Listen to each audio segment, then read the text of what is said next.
Good evening, good evening, good evening, good evening, good evening, good evening, good evening, good evening. Yes, sir. Yo, you know what? I was doing some work, you know, and I was trying my best to get it done, get it finished. We on a MacGyver thing. And then you, yeah, and then you dropped this, and I was like, oh, mate. Oh, no. I just shut the other program down because I was like, I just shut the other program down because I said it don't make sense. It's just mash up my run-ins. Totally distracted me. Mash up my run-ins. Just like the cramp. Mash up your run-ins. Just like that. Just like that. No. That tune's very disrespectful. Wow. It's got no manners. No decorum. Oh, hold on. We're missing someone. Here we go. Hey. Hey. What's happening? Good evening. What up, sir? Salute Dave Knight. Yeah, man. Good. Fantastic. Yes. Look at that. Straight into the thing. Gremlins. But we are. Nah, man. Straight in.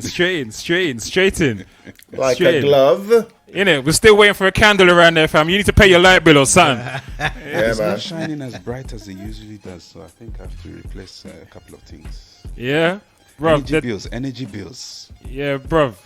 They got them energy saving bulbs from a long time now, you know, fam. The high interest rate. Yeah, the high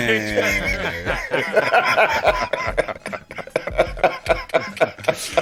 I swear, Tech's brain is part computer, you know, it's part cyborg, man. He's got a perfect name, Tech. Yeah, man. Because it's my dad calls him scientist. I was talking to my dad the other day and I mentioned your name and he went, yeah. Trevor? Ooh, scientist. Oh, scientist. Government. Straight away. He remembered straight away. Yeah, man, buttons, man, they're done. Yeah, man. Garden, man. Government near my flash out already. Love that. Scientist. Right, good evening, people. We are the Real Soundcheck Podcast. How's my mic sounding? My mic. It sounds nice. Check one. Yeah, man. It's cool. All right, I just lowered it a bit. All right. Good evening to everyone on screen. Good evening, brothers. Salute each and every one of you. Bless up. I hope everybody is healthy. But everybody good? Yeah, man, good. 5 plantain for £1 today. A+. What? You got how many? 5 planting for £1? So where? The economy is stabilizing, you know what I mean? Yo, don't plant him. Interest rate. The man said I got 5 plantings for £1. Only 5% yellow. Yo, Frikshin, that's what I was thinking, you know. Them planting must have black up, boy. Yo. 5% yellow. That's some genetically modified They're in the box things. on the floor by the door. And he just had it written. And then been there for a week. Pen. Yeah, man. Wow. The man says 5 plantings for £1. Dave, you need to tell us, where did you get that deal, bro? Where was that? Was that in Mookerville? Barking. Oh, that makes sense. Because they don't understand the price, they don't understand the value of planting. They don't understand. They don't get it. So what we're going to do with these bananas then, mate? We're going to do these sweet bananas. These big bananas. These sweet bananas. They're going black on the outside. We just give these ones. There's only that one young coloured fella that buys them. The one with the glasses. What's his name? Dave something. Oh no, it's only him that buys them. The softly spoken one. He's not like the rest of them. I come there as Kelewele boy. I said, let me collect them. Hey. Mate, right, 5 for right, £1. I'm almost tempted to make an order. You know what I mean? But You know them one day. That's Sort what- out that's your what you weekend. I've never seen 5 planting for £1. Never. We just buy them for £5 and start selling them for like 2 for £2.50. Yo, This is like, it. And That's still like cheaper than high 1974 prices, It's man. tree. When I It's do- tree for 120 round here. Yo, do you know what? The last 2 or 3 weeks I've gone out to the market to buy plant. Every week it's gone up 50p. I said, brother, Yeah. That's what I'm what's saying. going on? what Every I'm week saying. I come, this thing has gone up 50p. What go on? And of course, he give me the talk. Oh, this is the nice one. You get this. We have this one with this one and this one. There was like 3 grades of planting. Yeah, there's 3 grades of planting. You have the nice one, you have the medium one, and then you have the muku. Nobody don't want them. The one you have to cook that day, like as soon as you get home, and Before hope it you don't get mash home. up in the bag. Should Just water in the skin. Cannot keep that. Yeah, man. You can't keep that any longer than that day.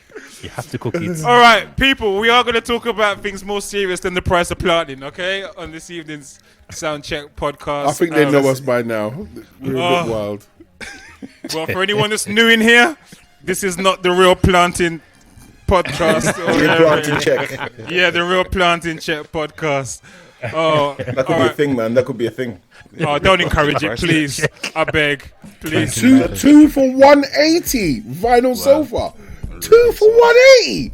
Nah. Yo, don't even talk about Aki. Yo, Who's mate. talking about Aki? With the listen. security tags on it now, innit? I'm telling you, Yeah, they got security. Aki is the new caviar. Richie Ranks.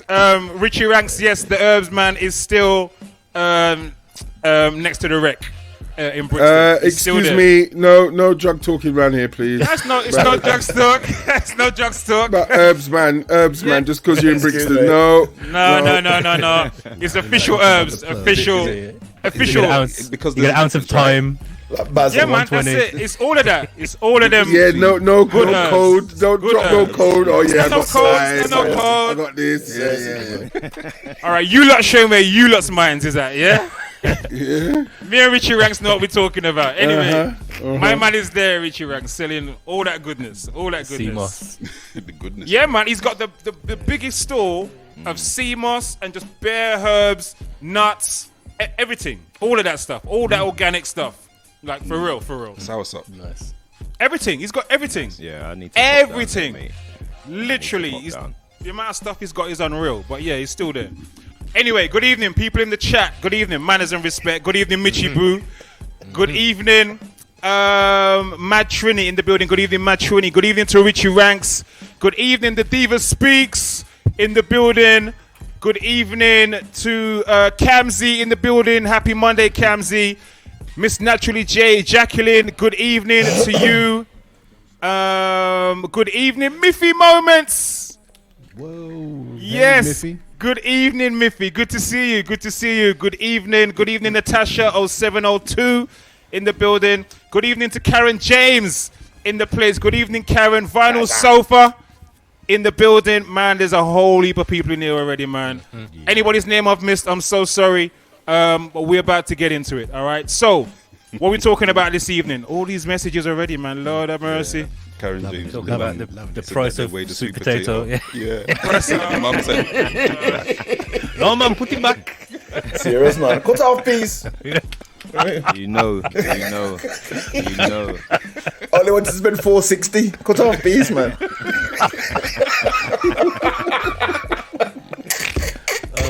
Dear me. Yo, it's not a game, you know. Listen, the price of food is not a game. No. Breadfruits. It's like Yo, breadfruits. Listen, Spence. Yo, I don't know what's wrong with Tech, you know. I don't know what make you. I don't know. I'm sorry, man. I don't know, man. I don't know either, you know.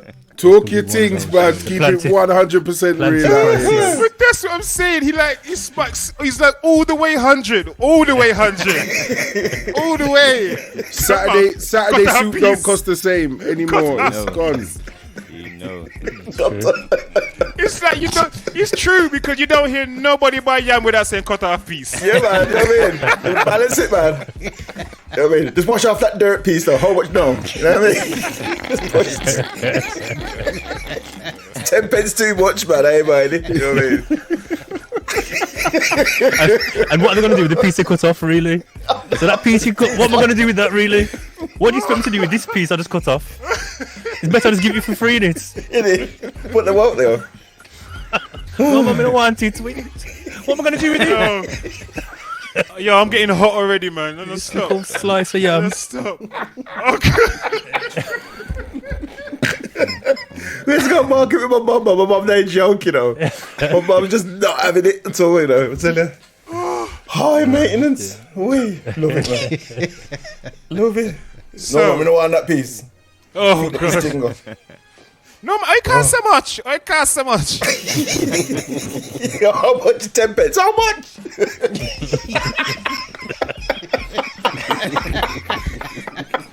How much? It's 10 pence. How much? Yeah, teeth. Oh man. It is, man. It's part of the culture, man. You got to haggle and be vexed about everything. You know what I mean? Throw a £10 offering. Yeah, man. Haggling the man for his little piece of yam. Seriously. Throw a £10 offering on the Sunday. But it's a cultural thing, because like I went to Egypt, right? And Egypt is the same sort of bartering culture, hustle and market culture. It's a hustle thing, innit? And I remember going to a place, right? And I bought these copper lanterns, right? We bought these copper lanterns, bought one, and we brought them back. I thought, you know what? They'd be good presents to bring back for everybody else. So we went back to the same man, right? And it was a nightmare. He's like trying to walk the corner. If you're a black man in Egypt, right? Everyone's your brother. My Nubian brother, come into my shop. You want tea? It's like, you know what I mean? It takes like half an hour to walk 20 yards. You get me? Everybody will obviously wanted to come in the shop. So Tutu went back to this geezer's shop, right? And I was like, okay, we want 3 more lanterns. And it was like, yeah, okay, I've got 3 lanterns here. And I was like, right, I was willing to pay the same price I paid for one for each one of the 3. It was like £5. These would have been £40 in the UK. You know what I mean? Big copper lanterns. And like you put like a candle in. You know what I mean? The type of thing I'm talking about. It's like a star. And then Tutu's like, he's like, I said, yeah, I'll pay the equivalent of £15 for the 3. And he was like, what, 50? What? And he was like, you don't want to bargain? No, man, it's a fair price, man. It's £5 I'm paying English money. He was like, no. He couldn't get his head around it. So the man started giving me stuff. He's like, yeah, he wanted me to, he wanted that as part of the whole kind of, you know, it's like foreplay, innit? Do you know what I mean? So my man's like, my man started giving me like alabaster pyramids and food. Yeah, all sorts of foolishness. I have this, that's because alabaster sphinx. And all these kind of foolishness I brought with me just to top up the money. My mum must have shut his shop. That was probably like a month's wages. You know what I mean? It's crazy, man. Serious. Man. Good evening to Laney J. Just coming to the building. Trouble. Yeah, it's 20 past 9. I think we should start getting into some chat, man. Yeah, man, 20 past 9. So, ladies and gentlemen, welcome into, once again, as I said, the Real Soundcheck Podcast. We are here each and every Monday, 9 p.m. UK time. 7 DJs giving you an insight into the hearts, thoughts, lives, and minds of us, of we, outside of how you normally see us as DJs in your clubs, parties, and on your radio and on your live streams. All right? So, for a week, we have been saying... let me just put it up, the one that goes across the bottom of the screen. Wow. This one at the bottom of the screen. Now, if you have something you'd like to discuss, drop us an email at reachalttv@gmail.com. All right. If you have anything that you'd like us to discuss, then drop us an email at that email address. Somebody reached out to us this weekend and provided a suggestion for a conversation topic. It wasn't via email, but it was via direct conversation, but it was a suggestion nonetheless for a topic, and it was this. This is heavy, all right? This is heavy. Let me see how I'm trying to remember how it was phrased. Take your time. Black men, and I apologize if I'm not the person who suggested this if I'm not getting the wording correctly, but it was kind of like black men are the biggest, I think it was, threat or caused the most upset to black women. Now, at first, I didn't understand where this was coming from, and then it was expanded on, and it was in the sense of, it was in the context, of colorism. So, colorism. Where I'm sure we'll anyway, just for those that don't know what colorism is, for people who get treated differently based on skin complexion, lightness or darkness of your skin complexion. So normally dark-skinned people get treated worse, light-skinned people get treated better. This is normally within the same racial group. All right. So what was presented to me by a black woman, that black men potentially cause the most harm to black women when it comes to colorism, was the context.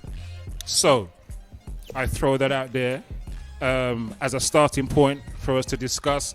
Do you agree with that or disagree with that, fellas? And people in the chat, feel free to chip in as well. It's funny because I was watching a program today. I was watching this show called something white people or whatever. I can't remember the name of it. And one of the terms that they used on there, because it's mainly a black show, was people having light skin privilege. And it was kind of addressing the same thing where the darker skinned people seem to have more difficulty in society than the people that have lighter skin. So it's probably not as, I have no evidence to back this up, but it's probably not as much of a thing as it was when I was younger, but it's probably still a thing. Yeah. You know, before I chip in, so I've already spoken enough. Let me let somebody else talk. What's people saying? Do you agree? Butch, do you agree, disagree? Dave, do you agree, disagree? Colourism. Pretty newish word. Do I like the word? Okay, describe something that's been going on for donkey's years. Let's get that real. So would the opposite sex of your own colour be the main source of that type of insult or threat or whatever? Yes. Yeah. Because if you are a person that's of the same race and you go for the same race and whatever, then you're going to receive that mainly from, do you get what I'm saying? From someone who's closer to you than other things. So you'll get everything from that demographic, whether it's good or bad. Whether it's good or bad. So I don't see the how deep it can be in the sense of like where the question's going, if you understand what I mean. I hear what you're saying. Because it's to me that just close it down. You know, if I was a black woman and I date mainly black men and I go through different men in the sense of dating or whatever, or just, you know, general conversations, I'm going to hear it from them mainly, aren't I? Yeah. Do you get what I'm saying? Yeah, so it is the main source of where it comes from. Yeah, I hear that. So go on. Who's going in? Nah, sorry, brother. I nearly jumped in. You finish what you're saying. Sorry. No. Go on. This is one of them things. I was talking about something sideways, something slightly different. So it'll slightly change. But go for what you're saying, bro. You carry on. So it's where the questions are. I just solely believe that yes, the black man would be the first source. It would be the first source. Is it good? Is it bad? Racism is racism, innit? It does normally start internally and people don't see it. And I think that colorism is internal racism. If you get what I'm saying, if you really want to peel it back. Yeah, I get you. It's internal racism. And you know, whether you're looking at the connotations of what the slave masters done to the slaves, which is always something a lot of people use as a embedded thing that's being inside our race in that sense, pitting off the light and the dark and so forth or whatever. You can pull that string out and start to strum it. You know what I mean? Let me just pause you right there for 1 second. Because Matrini is asked if we could repeat the question. Go on. So Matrini, it was, again, I'm trying to remember how it was presented to me. So forgive me if I'm not getting it correct, entirely accurate. It was along the lines of black men potentially cause the most harm or upset to black women. And when I asked the context in which this was being presented to me by a black woman, and the context was in terms of colorism, in terms of black men treating darker skinned women, showing a preference basically to light skinned women and treating darker skinned women less favorably than light skinned women. So I'm putting that out there. It was presented to us as a conversation topic for tonight, and so that is it. Yeah. Good evening to Black Gypsy, who's just come in the building as well. I hope you're understanding where we're at as well with the conversation. Frikshin, I get the feeling you wanna jump in and say something. Yeah, I was just gonna say, but it's not exclusive. So based on the question, it's not exclusive to colorism, but colorism was the example used as like some context behind the question. Yes, but it could be pose a threat in other ways, whether it's around, well, in other ways. Yes. Yeah. Okay. Yeah. That's how I understood it. I understood it in that context. Well, you did ask the person to explain. Yes. So if they picked colorism, then you know what I mean. I think it's that way because anything else to me is in individual cases. So if the person's degrading that, if a male person of the same color is degrading that person about their money or their background or their this or their that, it's a separate situation that they're going through. Whereas the generalization of the most harm, I think that was the term used, involve colorism. So, you know what I mean? And that's the bit that I'm a bit All right. Okay, so here's an it's interesting point. Good evening to Ayola as well in the chat. Good evening, Ayola. So I think it was Kamsi somewhere in the chat said this is definitely an issue with black men. But Karen James has put up an interesting point. Says that's why there's a lot of skin bleaching. Now, there is a lot of that, but how much of that can really be attributed to black men, or is that a wider societal thing? No, that's got nothing to do with black men. That's what I'm saying. That's what I'm saying. So Cammy's point, Cammy's point is, as well. There's black, exactly. You know how much black man bleach? We know. Bleach. So you have that on the one hand, it's black men, but then the other hand, the bleaching thing is not specific to us. It's not exclusive to us. That's a wider thing. Dave, what were you gonna say?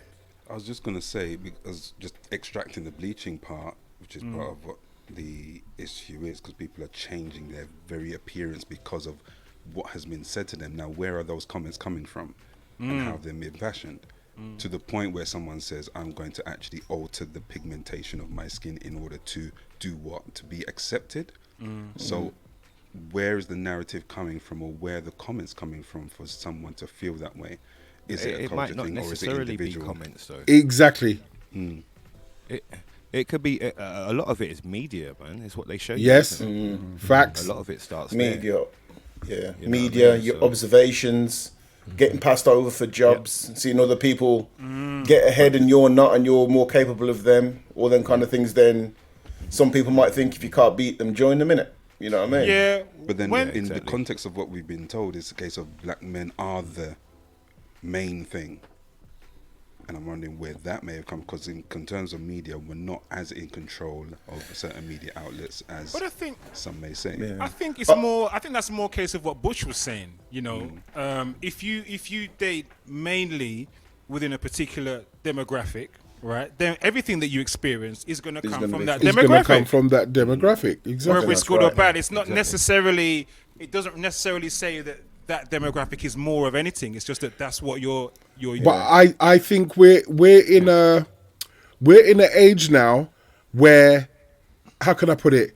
You know the term microaggression. Yeah, I've taken that now because I've never heard of it before. But when I did hear of it, I was like, microaggression. And what's the other one? Passive aggressive. Yeah. And stuff like that. I've seen now, like, things that were just whole before have now been dissected and then given their own instigating word now. So what used to be just racism is now broken into colorism, this, that. Right. And it now gives that what's Gen Z, the outrage generation, more to complain about, more to be in Facebook groups about, more to be, outrage, I'm this, that. When they dissected that, remember this, and for me, this stems from man and woman, yeah? Now it's man, woman, I'm not it, the thing, I am the. You dissect those two natural things, it causes more things. All right, so here what? So there's 7. I'm conscious that there is 7 men on screen talking about this. Yes. And we have a chat full of women. All right, because when this was presented to me, the woman who presented it to me, I said I felt I couldn't really answer because I said I'm not a black woman, so I can't really talk to that. I've never been on the receiving end of that situation. So if a black woman's saying this, then I kind of would only have to take her word for it, and that's as that being her experience. So let's hear from some of the people, some of the women in the chat on this point. Did you see Big the up comment G-Force from Miss Naturally Leroy. J? Big up No. G-Force. What did Miss Naturally J say? A year 11 student told a dark skin Yeah, it's up girl here. that he doesn't date dark skin girls. So where Wow. did that education come from? Wow. When I say education. But why is it not preference? Why is it a big thing? Why is it just not preference? Is it a bad thing? Because it's not just a bad thing, good thing, but it's more a case of where has it come from? Yeah, but why is it just not preference? Why don't we just leave it alone? Yeah, but and we stop don't dissecting it. We don't know that, Bush. I guess that's the problem because we don't know if it is just preference or whether it is part of something broader. Yeah, but then to me, you're looking into it too deep. Why don't you just take it as preference? There's black guys that categorically say, I don't check black women. I go for white women. What's wrong with that? It's preference. I don't think anyone's saying there's anything wrong with it. What I'm saying is we don't know whether it is that or whether it is the opposite. But by assuming, to me, there's no point in assuming that it is just preference any more than there is any point in assuming that it's something broader. Do you know what I mean? That's kind of like flip a coin to see which one it could be. Do you know what I mean? But from what I was hearing from the black woman that brought this to me, and from what I have heard from other black women, is that it is part of something broader. From women's perspective, it feels like it is part of something broader because this is a recurring narrative that I hear many black women speak of growing up. But then if you follow that narrative, it's been going on for decades. Okay, so It's been going on for decades and decades and decades and decades and decades. And I think you could probably flip it the other way around as well with the female choice with men too. Do you know what I mean? You could easily true that. extrapolate that the other way around too. I think what you have to be careful because about every is summertime they like to go lighter, and when it get cold they want to go darker. Is that what you're trying to say? I don't know about all of that. And what I'm saying is though, right? I think what you got to be careful about is not sort of becoming susceptible to the kind of tabloid outrage kind of questions or the way that was framed originally. You was like the biggest threat to black women is black men, and I was like, threat? What? That's why in the chat, what do you mean threat? What, like black man beating up black girl? What you on about? Do you know what I mean? So it's kind of like it's like you said about those microaggressions and those kind of terms. You know what I mean? Like toxic masculinity and all these kind of phrases. I find buzzwords and terms. Yeah, they're kind of like, what the hell does that mean? What does that mean? So do you know what I mean? Look at it from I'm a dinosaur, really, when I look at those kind of things, because they're just. Me too. You know Me what I too. mean? I gotta I'm a say, dinosaur. salute to James Kakandi in the place. Salute, James. Oh yes, yes, Bless man. up. Reams Bless family. up, brother. Bless up. Bless up. Grown Oh, folks. Grown folks. What are you gonna say? So France we in look the at it building. from a different angle. So maybe the threat to the black woman is that black men, using the word that Butch used, their preference seems to be waning towards non-black women. So maybe the threat is that they feel that they're not being chosen or they're being devalued by black men choosing women outside of their race. And there is an increase of that, and there are statistics that support it. And you know what? It's an interesting point as well that, addition to that point that Iola's put on screen, she was saying, remember when back in the day, light-skinned men used to be the preference, See? and Summertime. dark-skinned men were overlooked. Summertime, Today, just summertime. Today, that has reversed, and there are now memes making fun of light-skinned men being soft. Soft, yeah. Even in the Ludacris and John Legend track, Ludacris says, "Come get some of this light skin love." Yeah. And there's a quite often I hear in American comedies and films, it's a joke that's put out there a lot. But I hear, why are you being all light-skinned? Yeah. I hear that a lot, as in, why are you being Beige stush? rage. Why are you being rage? Yeah. Do you know what I mean? So there is something in there somewhere, but you know, I'll be interested to hear more from what the women, because this was a black woman that presented this as this is our experience as black women. But so can I add to that though? This is the thing. This is where I do stand firm in certain things that I say, and I don't mind being wrong.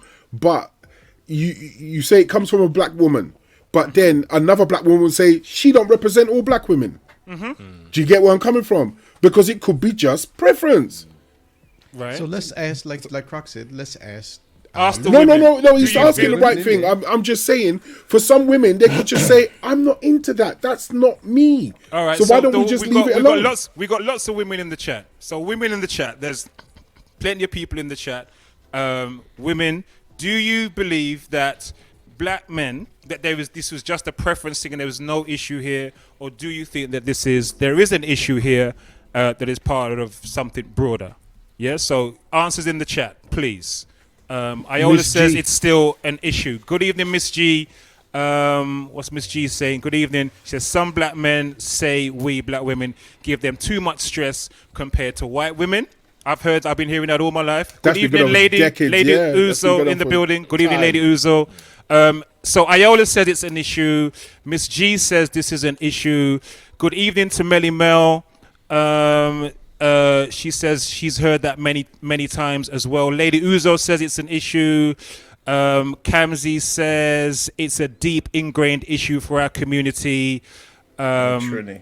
Yeah. Please read my comments. Please read my comments. Exclamation mark. Let's go. Sorry, Mad Trini, you know what? The chat's moving real quick, man. It's kind of hard for us to keep up with all of them. So if we miss anybody's chat, please don't take it personal. Just type it again. Yeah, it's hard for us to keep up with all these messages. We're sorry. So most of the women who have most of the women in the chat are saying that it's a deep issue. From their experience, it's an issue. Yeah, it is a deep issue. So It is a deep issue. While I hear Butch's comment about why can't it be preference, and it's very valid. You can have a preference without denigrating or disparaging someone. Yeah, because colorism is not really. Colorism is more about treating someone less favorably than someone else. It's not really about just your choice. It's about how you treat the person differently from someone who is a different complexion or lighter or darker complexion. You understand? So it's more than just choice. It's about the treatment, differential treatment. Natasha, wonderful point on screen, fellas, that I think we need to really take up on this. I think we should invite some women on to discuss with us. I think that's what she's also saying. we should run a women's only show so She we said can discuss women's further. only. I'm down with that too. I'm down with it. Maybe we do both. We can do both because we've done all women's sessions before. So I think we can do that again. But I think having 7 fellas and 7 women or more, however many people, it's going to be kind of packed on the screen. That'd be nice. It's good. But the logistics of it wasn't look great. Trust and all the sound anyway. And the moderation and all of that. Yeah, all of that. It would be difficult. But Yeah, great I think idea, we need to Natasha, at and we will least do a something with that. Next one, man. Yeah, man, we'll definitely do something with that, Natasha. Thank you for the suggestion. Love that. Right, so yeah. They just pop up on the screen and be like, "Well, I think da da da," and then next caller, next caller. There you go, Dave. That'll be your job, Dave. But you got you and grown folks got the sexy voice, man. You two can do Yeah, that. man, that's it. Yeah, Next man. caller, please. Well, hello. Do the sound check. Like Batman. You know what I mean? So going back to preference, can I ask a question? So I get preference. People have their preferences. Where does that preference come from? Now, I think what we've said before, the media probably plays a big part in giving that influence, and from an early age, their standard of beauty. And I've noticed this from when I was a kid. The standard of beauty was always blonde hair, blue eyes. Yep. So that kind of influences probably some of these younger guys or even older guys from what they've seen on what their standard of beauty is. Most And def. they're not really, I guess, or haven't opened up their mind to what beauty actually is. It's not just that standard that they've been presented. Or maybe that is all that they've been exposed to, and they weren't exposed to any alternative viewpoint than Look, that. they've even called black people ugly. So Because- that's the thing as well. Because I can say I grew up with that as well, right? But I didn't hold on to it because I was presented with an alternative view. Because of where I live and where I grew up, I saw differently from what the TV was showing me. Do you know what I mean? But for someone who hasn't had that view, someone who did, I had a cousin who, was really kind of deep into black history and sold me books and really gave me a deep education from quite young. Not everybody's had that. Or, you know, you get to live in a place where the culture is deep. Not everybody has that. I mean, case in point, somebody mentioned in the chat this evening about Meghan Markle and her referencing colorism. Now, what I thought, I don't know how many of you have watched, if any of you have watched the what do you call it, the documentary or whatever you docu-series that her and Harry did on Netflix. Right. Something associated with Spare. No, that's the book. The book is Spare, but the Netflix doc, I can't remember what it was called. But anyway, I just noticed something interesting in that all of her childhood friends, all of them that she showed on the thing were all white. And there were no white black friends, not even any black family members of the mothers. Everybody from who she was growing up with seemed to be white, or at least that's what the TV show showed. So if you're growing up with that, you're going to have a different worldview, a different perception possibly about black people than I'm going to have growing up in Reens or And what's wrong with that? Is there anything wrong with that? Bruv, no one's saying there's anything wrong with it. But the women in the chat are saying that there is an issue with it. They're saying that it is an issue. They're saying it's not just preference. They're saying it is something deeper than that. Yeah, but Well, I think what's the deeper comment than from that? the comment from Iola was interesting, and I agree with her where she said it's not just our culture that actually sees this. If you go to The Asian Asia, the Asian culture, it's exactly the same. System. The caste system in India, you look at like in Thailand, darker skinned people are kind of sort of the lower, seen as the lower class. Do you know what I mean? Unless they sort of build themselves up out of it. Same in places like Japan. You know what I mean? Japan, they actually sort of powder their skin and try to make themselves paler. You know what I mean? So it's a thing, man. Maybe it's like a fruit of like colonialism, possibly. You know. Say that again, Say that again, Diesel. Diesel, say that again. In Japan, a lot of Japanese people are also trying to make themselves darker. Darker, yeah. He's some Japanese man with an afro, innit? You check a lot in their meeting. Yeah. I just wanted to go into one thing, right? Grown folks mentioned media and how media can play a mind, and then you said, "Oh yeah, Meghan Markle, the way that she grew up was around a lot of white people compared to Riri, but she wasn't around her dad and that side and mum and whatever, and you know, it's the way she grew up and so forth." So, when I use the word preference, I'm on about, let's say you've gone through something. And like how you said, Croc, like you don't know no better because of what you've gone through. So then it becomes a preference. Do you get what I'm saying? In the sense of, let's say you've gone out with 2 or 3 black women as a black man and it hasn't worked out. And then you think, well, let me try another race. Let me try something else. Yeah. Why can it just not be that? No, I don't think anyone here is saying that it can't be that. I think what the women in here are saying is that it is generally, it is not just that. It is part of something different, but then the whole colorism thing, which is not really about choice. It's about, like I said, differential treatment. You understand? Right. I'm trying to get to understand what that actually means, because at the end of the day, you're saying that they get treated differently. Let me just see if I get it right. They get treated a little bit different. Like, okay, so all right, so we know an example. Cause so growing up, right, it was always the light skinned girls who was sought after, run down, or whatever, or considered to be Chris more than the dark skinned girls, right? That was my experience growing up where I was. It was always that, and the dark skinned girls would in fact, I would hear dark skinned girls say that they would always be the last ones to get looked on or whatever if they were out with their light-skinned friends. I used to hear dark-skinned girls say that. And I remember that being the thing when I was growing up as a youth. So, I remember it well. I remember that, man. I remember that. And also, when Conrad was... Sorry, grown folks. Sorry. It's all right. It's a big people discussion. It's okay. Wow. I was talking about the media. The media also plays a part in that, where not only was it, as grown folks were saying, as growing up, the media always showed us that showed us that the iconic image of beauty was blonde hair and blue eyes. But also, in terms of when black people started to get onto TV, it was more light-skinned people that were chosen to? No? I'm wrong with that? Sidney Poitier. True that. Come That was a on, black man. this is black man. this is where I'm saying I hear where you're going. I do get it. I do get that side of the argument. But for me, when you're asking people, oh, it's a deeper issue, what is it then?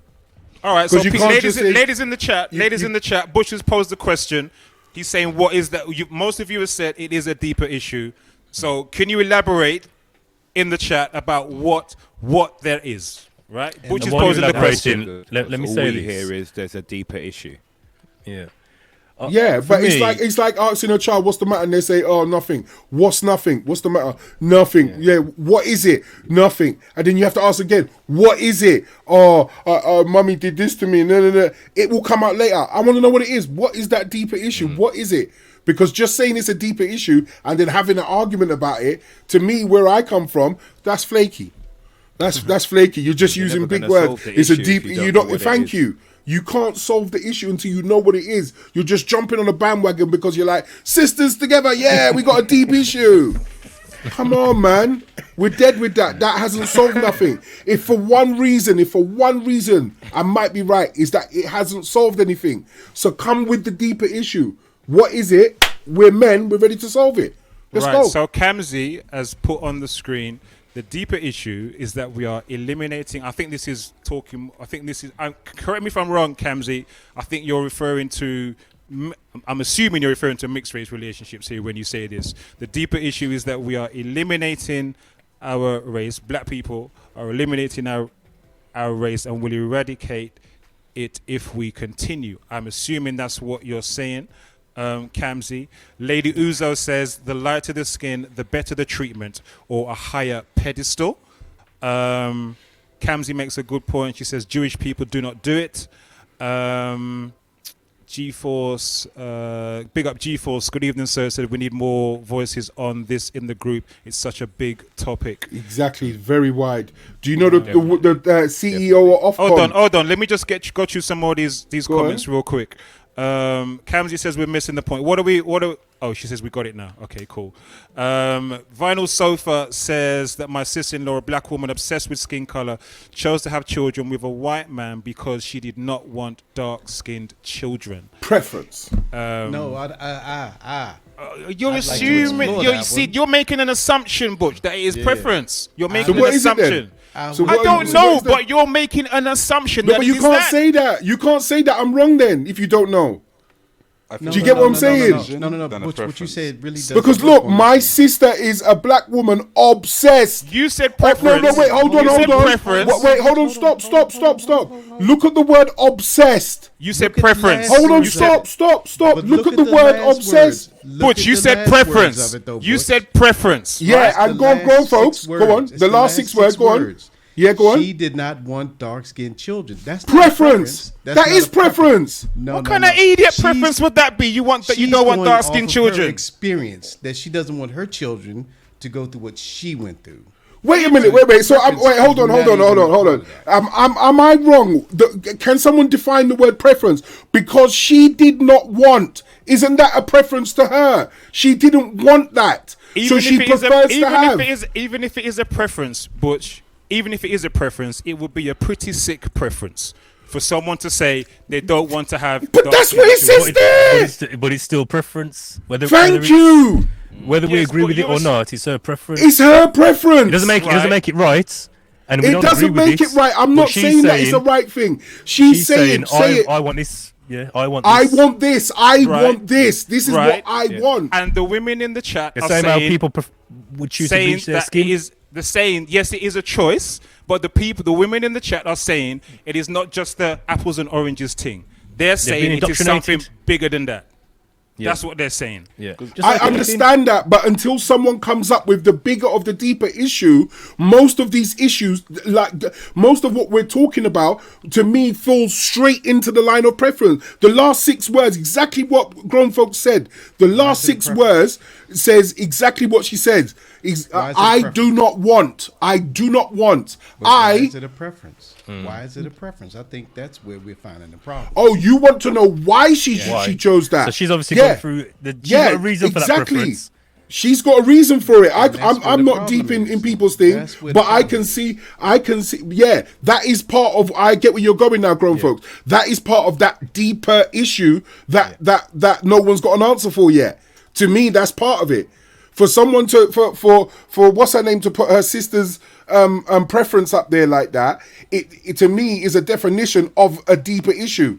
Yeah. Because she says I do not want. Yeah, no, I'm not saying you're wrong. I'm just saying until we define that deeper issue, you're gonna see that a lot of these things go down to preference. Yeah, I've got family members. They've dated, they've tried their best, they've done 3, 4, 5, 6 black women. After they got up to a certain age, only white women. So me as a young nephew or young whatever it is, I've gone to my uncle, we'll go blah, blah, blah. Yeah, man, it's just me now. I've done the black woman thing. I'm on this. Choice, preference. Really interesting. Right. The preference is a symptom of the problem. Yeah. So, but Dave, is it a bad hold thing? on, Dave, what were you saying, Dave? No, I was just saying it's really interesting the way that it comes out that people decide that they've done with the whole entire race without actually dealing with the issue, which is you've just had bad experiences. And that's what I was going to say. Where people go wrong, just with any type of ism, whether it's racism, sexism, whatever it might be, you cast everyone with the same brush. Like, boy, I'm done with black women now because I've had this experience. Everyone's done. I now go there. That's like saying, we've had bad experiences with white people, so then I'm done with every white person. Do you get what I'm saying? That's where people go wrong.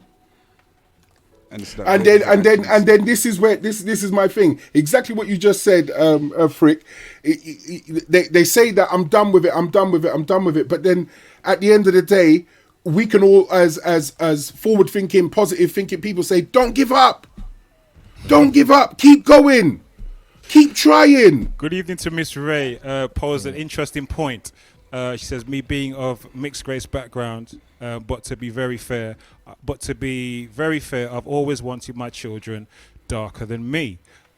So I think what we get, Butch would say choice on preference. I think what we're trying to go beyond that now and maybe get to some of the reasons for these preferences. So if you want to share that with us, Miss Ray, please do. If you don't, then that's cool. It's an interesting point nonetheless. Yeah. I'll share this as a personal experience. I had a big man to me, like my dad's age, pull me aside one time and basically say to me, yo, I respect you, because you married a black woman. And I was taken aback, like, raw. Is this a black man talking to you? Yeah, man. Right. Yeah, big man. And I was just like, I was taken aback, like, raw. Like, I wasn't really watching it like that. I married who I loved. You get what I'm saying? Like, I didn't, at that age, it wasn't like, let me go and find myself a black woman. It was just, we met, and that's how it panned out. Worked. But I think that's where the difference is, because you've just married who you loved in a sense, but I think a lot of media, and not just media that we consume through news channels and everything, but also social media, has these things where they just keep putting down darker skinned people. They've got it's smash or pass. I think there was this thing that where you just a line. It's like blind date, but it's like you see them and you just tell them to their face whether you'd smash them or pass them. Don't understand how it became a thing. Yeah, it came back on YouTube and it got big. It got big in America. Right. It was massive. And some of them will be like, "Nah, too dark," and then that's it. And I think one of the things. Go ahead.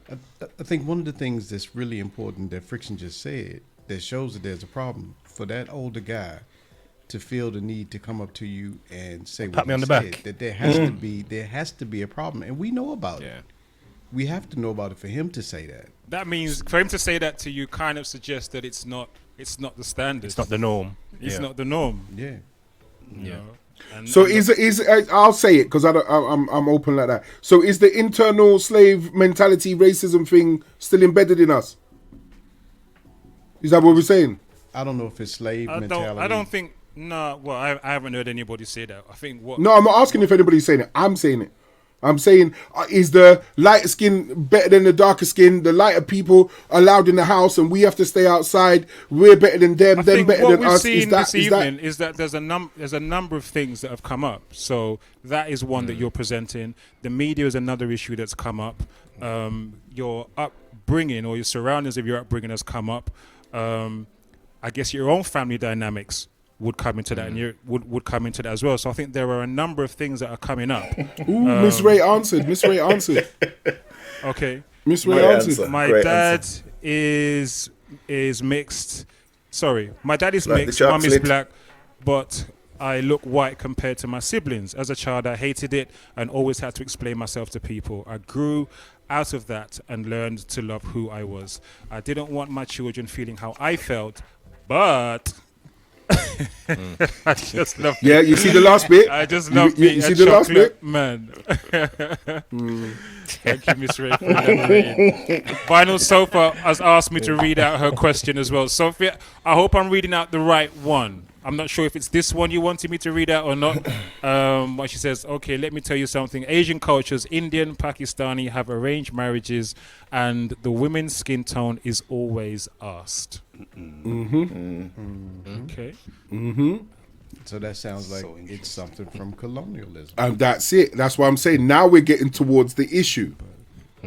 Yeah. That's why I'm still think it's very, very deep. This can go many ways. It's I've got a number of experiences I could share as a mixed race person. A number of experiences. I mean, one of them top of mind, just based on what Miss Ray shared there, is thinking back now to my childhood. I experienced more racism from the black side of my family than the white side of my family. It was almost like we were more, as mixed race children, as someone with a white mom, I was more accepted that my mom was with a black man by my white family, and I experienced more issues with my dad being with a white woman from my black family. Wow. Jeez. Wow. I can't think of a racist experience I ever had from my white side of the family, but I can give you a number of issues I faced from the black side of my family. You get me making comments and little snide remarks and whatever else about my mom being white. You see? So however that fits into this, I'm just sharing my truth. No, thanks for sharing, brother. Thanks for sharing. We appreciate that. Because it reflects back into the original statement in terms of black men being the main source.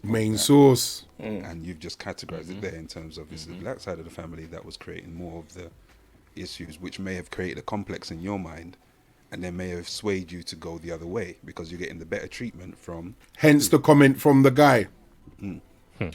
Question, Frikshin, because the original context of this was about black men. So, given your experience that you've just shared with us, would you say that you got most of those comments or whatever from the men within the black side of your family, or was there no real difference? It was all women. It was all women. Yes. Wow. That's an It was interesting all women. one. So Wow. But again, thinking about it as an adult now, I can understand where that would be fueled from, because they're looking at my dad like he's betrayed us. Right. Now to the man name, it probably wasn't an issue, or even if it was an issue, it wasn't vocalized. The things I heard and negative I heard, every single time. Thinking about it now, this is crazy, you know. Thinking about it now, every single one of them was from a black woman in reference to my mom being white. So can we put a question into the chat? Do black women, the black women that are in the chat, if you see a mixed race couple where it's a black man and a white woman, do you feel betrayed? Aggrieved or betrayed. Good shout, grown folk. We may be getting closer to. And also, if you see a mixed race couple and it's a black woman with a white man, is it equally as erroneous? Good on you, sister. Yeah. Go get them. Yeah. You go, girl. Go get them, girl. Take them down. It makes a difference.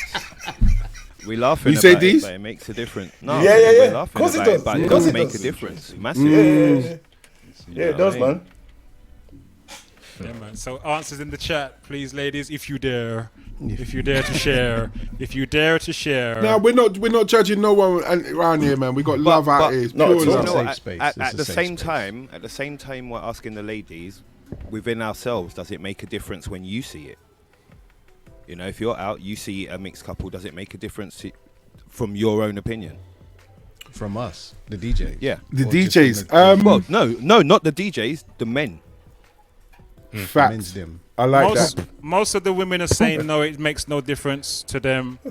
No, most of the women are saying they don't feel no way. I used to fall into. I could put my hands up and say I used to fall into the stereotypes of when I see a white man with a black woman, and I just think, how the did you get that? How you get that? Your bank account must be big, because it ain't your sums. But that's, you know what I mean? That's the young youth man, me listening to all the jokes and rare tear and the comedians and everything, and using stuff and taking on board that institutional long thingy racism and cracking joke, like, you know, you with the man them and you see a white guy with a black guy, you're like, yo, she's thick. I didn't get that. And that's that type of thing. Now, 40-plus-year-old, I don't give two monkey rat's ass. I don't care. Don't care. Funny, yeah. I remember when we was younger, so someone in our circle had an older sister, and when I found out she was dating a white man, I was taken aback, like, rah. So what? She not into black man? I was shocked. Just were any of you kind of encouraged or pressured into dating within from your parents? No. No, I didn't get that either. No. Nope. Encouraged? No, not encouraged. Not encouraged, but it definitely was be careful. Just be careful. If you do, just be careful. I remember having. If I decide that I want to go out with someone not of my race.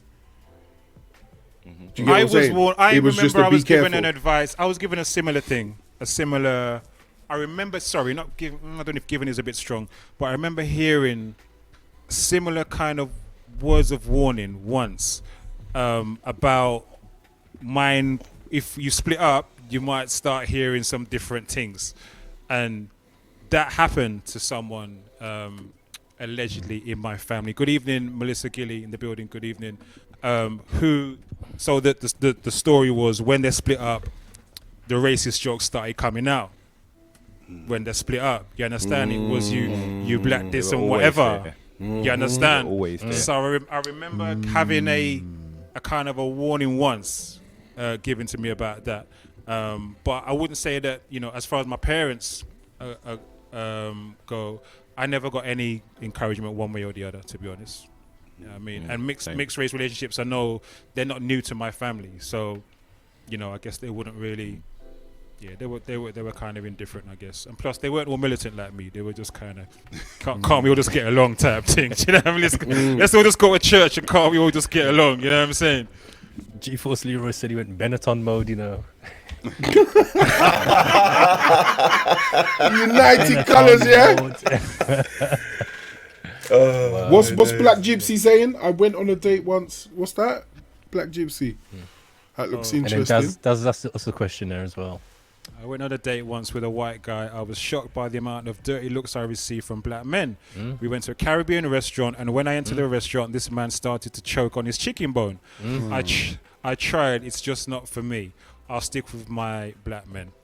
Can we bring up Kenzi's comment? Gypsy, thanks for sharing that. She said something about attention or something. Are we not giving our black women enough attention? About advocate? I think the most part of black women advocate. Yeah, that one. Oh, right, got it. So Kamsi says, I think for the most part, black women advocate for black men and have chosen to date outside their race in response to the lack of attention from black men. I don't know about that. That is an interesting point. You sure it's not the right black men? Right. That's what often said. Diesel? It's often, he hasn't got this, he hasn't got that. He hasn't got that. He's not got 6 figures. He hasn't got his own place. He hasn't invested in this. So that's he hasn't what I got mean when I say the right black men. And yeah. in response to that statement. Good points. Yeah. But I have noticed, now I don't know if you guys have experienced this, with a lot of the women that I come in contact with, within family, outside of family, a lot of women between, say, 25 to 40, they don't have no man. And why is that?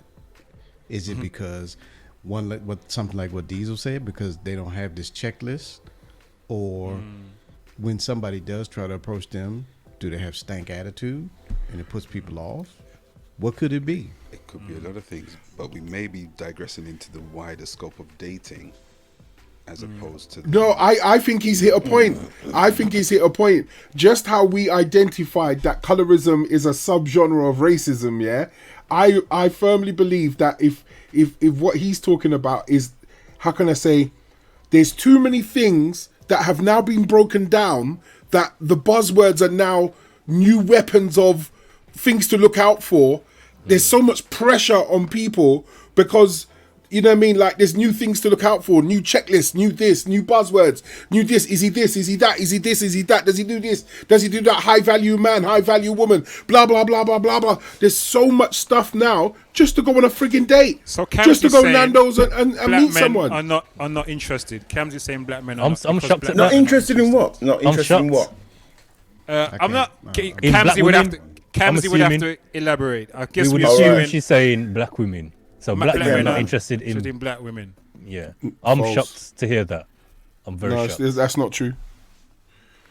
I'm shocked to hear. A lot of generalizations, man. We need to get some more women in the chat. To And that's the validate problem, that Tech. all. The problem We is do. a lot of generalizations. Generalizations.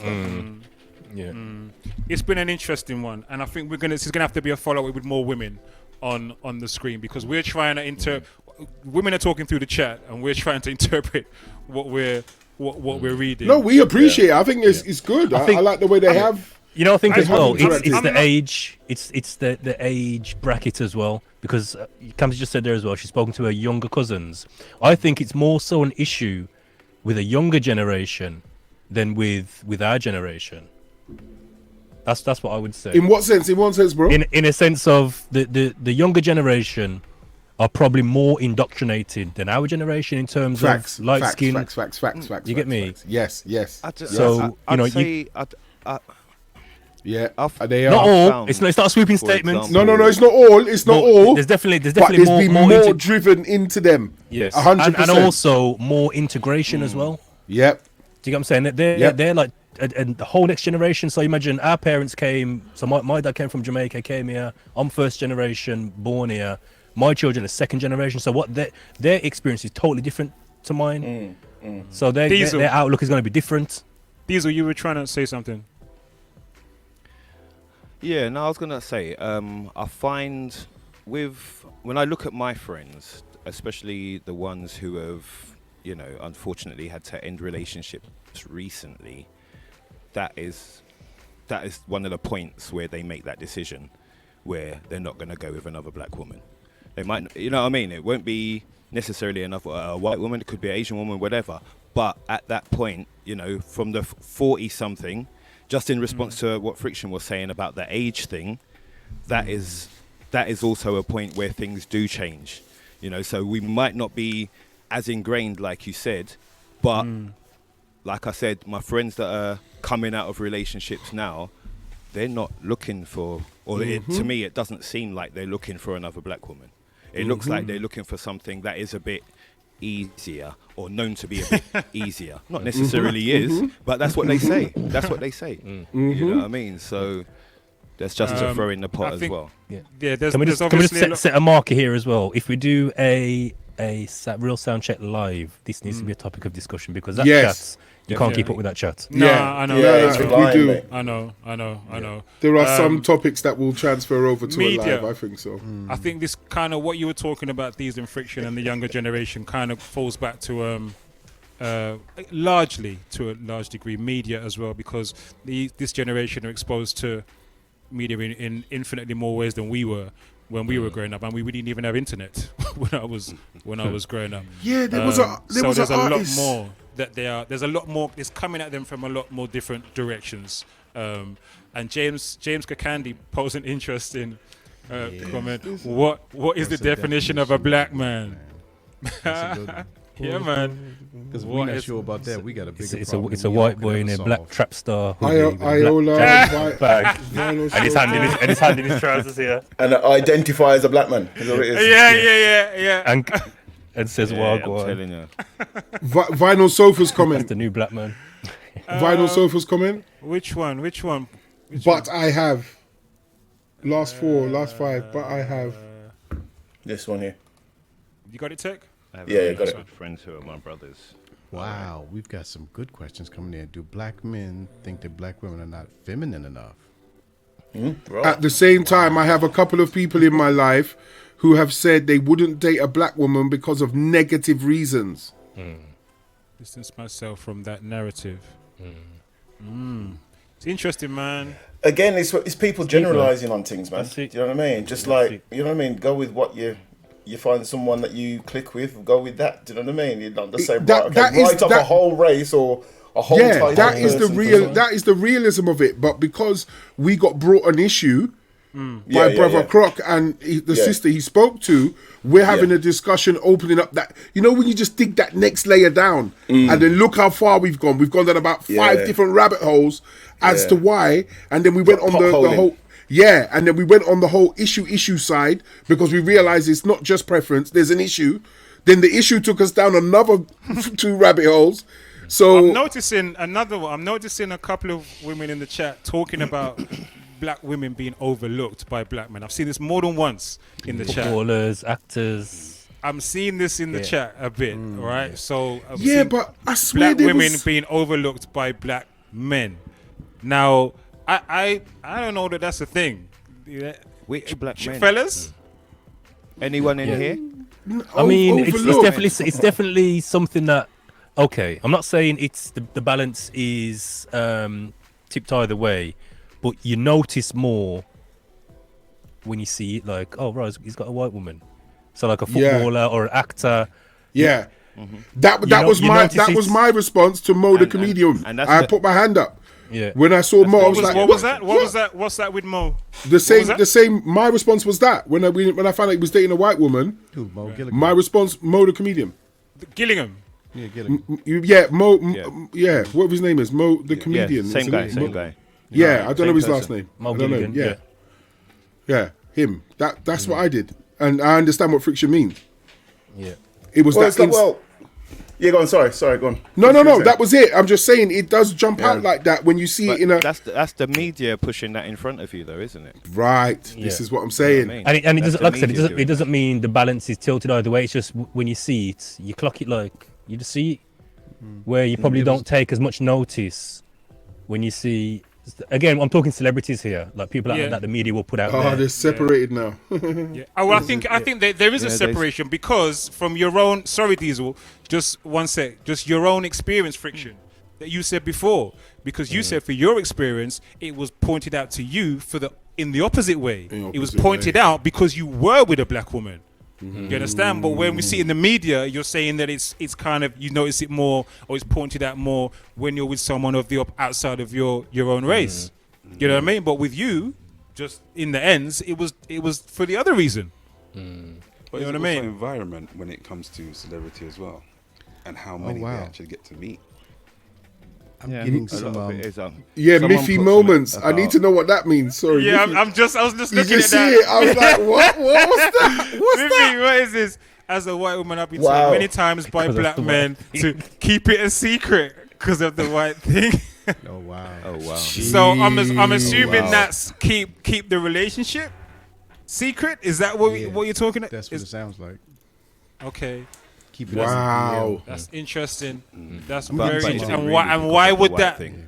Well, this is the question I was going to pose. Why is that? Everything seems to be coming back to the why, and I guess we're not going to get all of this wrapped up in we're in not. one session We're because not. it's 10:15 now. We've been at this for an hour already. It's interesting sort of listening to the conversation because like I'm in a relationship with a white woman. I've been married for 22 years, mate. Do you know what I mean? And that was just because that's not because I hate black people at all. You know what I mean? It's because I just gelled with this person, and this person, you know what I mean? It's this person who's seen me at my lowest, seen me at my highest. You know what I mean? And that's it. Yeah. So when you see like when I see like comments like where it's like a broad spectrum thing, like, oh, you hate this, or you must hate your colour, or you hate. No, man, that's not me. All I can speak about is me. You know what I'm saying? So I'm you know, giving you a that's couple. that's just what it is. Sorry to cut in, guys. This So is I'm why the getting a couple generalization's personal- just killing the whole thing, man. Yes. Sorry, Grown guys. I'm folks, getting we a say couple grown personal folks. messages sit through. So, some younger guys, Ryan and Matt, they said that they get more attitude and judgment from black women as opposed to others, and these guys are in their 20s. Wow. You see, because I just want to know if there's a thing where now, because of the institutionalized old thing that I was talking about, black women chat to black women, young women chat to mothers and aunties and so forth. They instill tiny little things into the younger girls. Then the younger girls are going out with a chip on their shoulder, and then they want what they want, but they don't want it, but they're going to curse about it, and then it becomes a whole negative circle. If you get what I'm saying. Do you think part of it as well is that people, generations now, just want an easy life? They want the easy thing and not having a partner that challenges you? Thank know what you. I mean? Thank You know what I you. mean? Because they don't wanna I don't want no relationships salad eating anymore. girl that don't say nothing to me. You know? They don't You know what I say- mean? yes. Thank Do you. I don't want none of that timid business. I can't be dealing And with only that. speaking You know what I from mean? man that I've spoken to, I hear some big man soft like that. They don't want they don't want no man. chat. They can't handle it. And I'm like, what are you talking about? That's just relationship. Nah, man, I can't deal with it. Don't want to do it. And I'm like, but come on, man. Yeah, I mean, you gotta have someone who's gonna call you on your shit. Who's gonna call you on your And shit? Exactly. I get called on my shit. Trust me. And it keeps you focused. It keeps you focused. I think personally, I feel that is a good thing. But so I'm reminded of a comment that somebody posted in the chat about. I think it was Black Gypsy posted a question about something about black women having too much masculine energy or something like that. That's another. That's a rabbit hole. yeah. But this, you talking that you guys saying what you were saying just reminded me of that comment that No, came up in I the hear chat. you. I hear you. I think it's all good and well being in a relationship with someone who will call you on your shit, as you said, man. Absolutely. But You have two to. things. But two things need to come with that for that to work.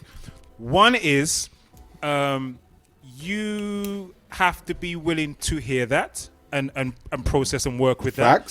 Facts. Right? And the second thing is the person who is calling you on your shit needs to also be prepared to be called on their shit. Yes, it's got to be a two-way thing, facts. man. You can't be a one-way street. Facts. For real. Right. For real. Facts. For real. I think Yes. to add to that, just as a thought, immediate thought on the back of that is, if it's coming from love, it's going to be affected one way. But if it's coming from a place of disrespect, And belittlement and them thing there. Yeah. Absolutely. But you can be do you know called what on your stuff to build you up because they can see it potential in you, or it could be just to say, you know what, you're not who I think you are, and dismiss you. Yeah. I mean, But also, and to add to that, Dave, and while I agree with that 100%, I think in addition to that, there's so much to this here. We're going to have to cut this off somewhere because we're going to go all night. It's all right. We will cut it. We will cut it. We'll cut Trying to it. go One through thing. it, Well, man. I know, but it just reminded me of the point about communication, which again is kind of going more down the relationships tip, because you talked about the place where things come from. Sometimes people are coming from a good place, but their delivery is just rubbish. Yeah. I've suffered from that. I've got that wrong. Yeah. I've got that wrong. You know what I Department's my mean? hands up. The PR department. The I'll PR put my hands department up is to all that. wrong. It's Yeah. all All over the wrong. gaff. Yeah. You know, so they're Got coming wax from a all good over. place. Very, very good point, Croc. Very, very, very good point, brother. Very, very good true. point. True. You know. True. Very, very I true. myself suffer from that, and I try to preface some of my feedback because when I was younger, I had I don't know if I had a more patience or a better ability of expressing things, whereas now I don't know if I put as much effort into it, and I know that. Bro, 100% here. You see me, right? I've got a household full of women, right? So I've got 2 daughters, a female dog, a wife. So do you know what I mean? The man trying to dog in there. You get me? Do you know what I mean? The wife came after the dog, though. Easy now, man. So, so it's kind of like I have to frame everything I say very carefully, otherwise it kicks off. You know what I'm saying? And I'm terrible at it. You know what I mean? I'm a man of science, right? So I'm logical, and sometimes logic isn't what you need in a certain situation. You know what I mean? And that's like I'm terrible for it, man, because I will go, what you do that for? You know what I mean? And there wasn't a reason. Didn't make any sense. It didn't make any sense. What you do that for? What do you think this? Do you know what I mean? That's the first thing I say. I'll be the logic person, you know? Well, explain that to me, because I'm not understanding how that works. Yeah, logic. Sometimes logic just doesn't work. It doesn't do do us any favors. Women don't want to hear logic sometimes, you know. When it's kicking off, you don't want to hear, why did you do that? Why didn't you do this? They don't want to hear that. They just want to and that's not fair, though. That's not fair, though. Keep your mouth shut. It's true. It's not fair. Sorry, it's facts. It's facts. You just got. I know, and that's why I'm single. One of the secrets of a long marriage, right, is knowing when to shut the f up, man. Just shut up. You know, no, sorry. Sometimes just listen. You know shut up, please. No, it's facts. It's facts. Oh, you said you have to take it from the man who's been married for 22 years. I'm not talking about rolling over. I'm just talking about sometimes. I know. You just give me a gut punch, man. Diesel, what were you saying, brother? What were you saying again? I was simply saying both these things go both ways. You know what I mean? And it is as simple as that. Sometimes, I need to know when to shut up, but sometimes you do too. Yay! Yeah, absolutely. See, that perfect note to finish on. As well. Here we go. Yeah, man. That's a good spot. Lord of His mercy. All right.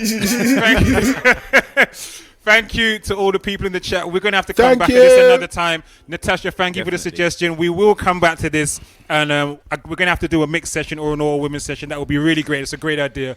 We will develop that. Mixed. We will build on that. Yeah, man. We will build on that. All right. Let's switch.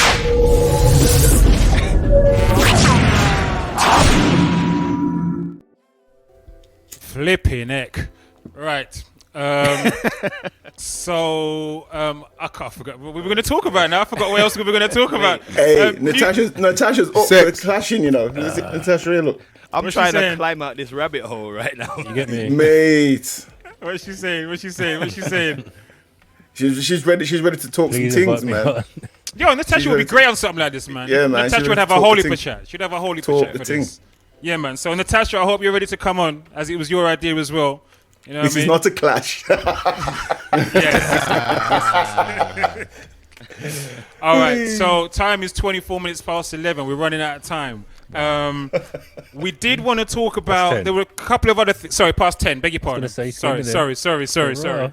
There were two other things we wanted to talk about. One was situation that's relevant to. Well, I don't know. It came up in a situation in our hometown. Frikshin was tennis at a club down there that not even a club, a community centre that is closing in Wolverhampton, which is our hometown, myself, Tech, and Frikshin's hometown, and it really is. We was discussing it because it literally is the last black-owned venue in the city, right? Yeah.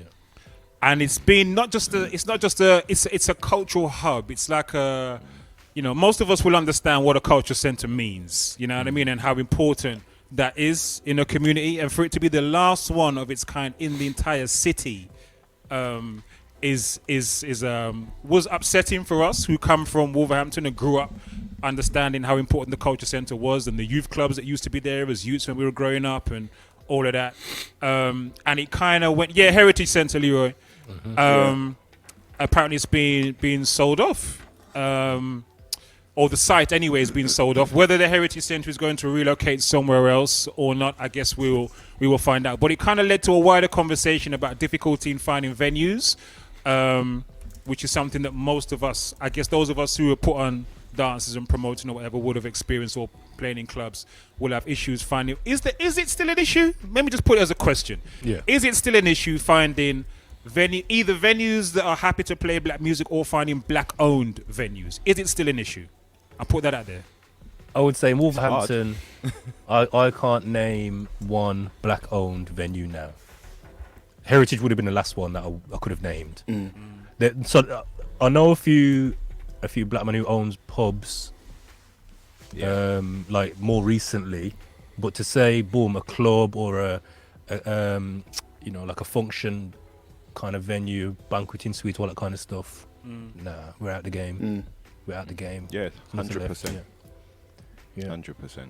I actually heard there was a new one in Wolves, and I heard it was originally owned by an Asian guy, but then someone done an event there, and the talk was, oh no, this black man's took it over.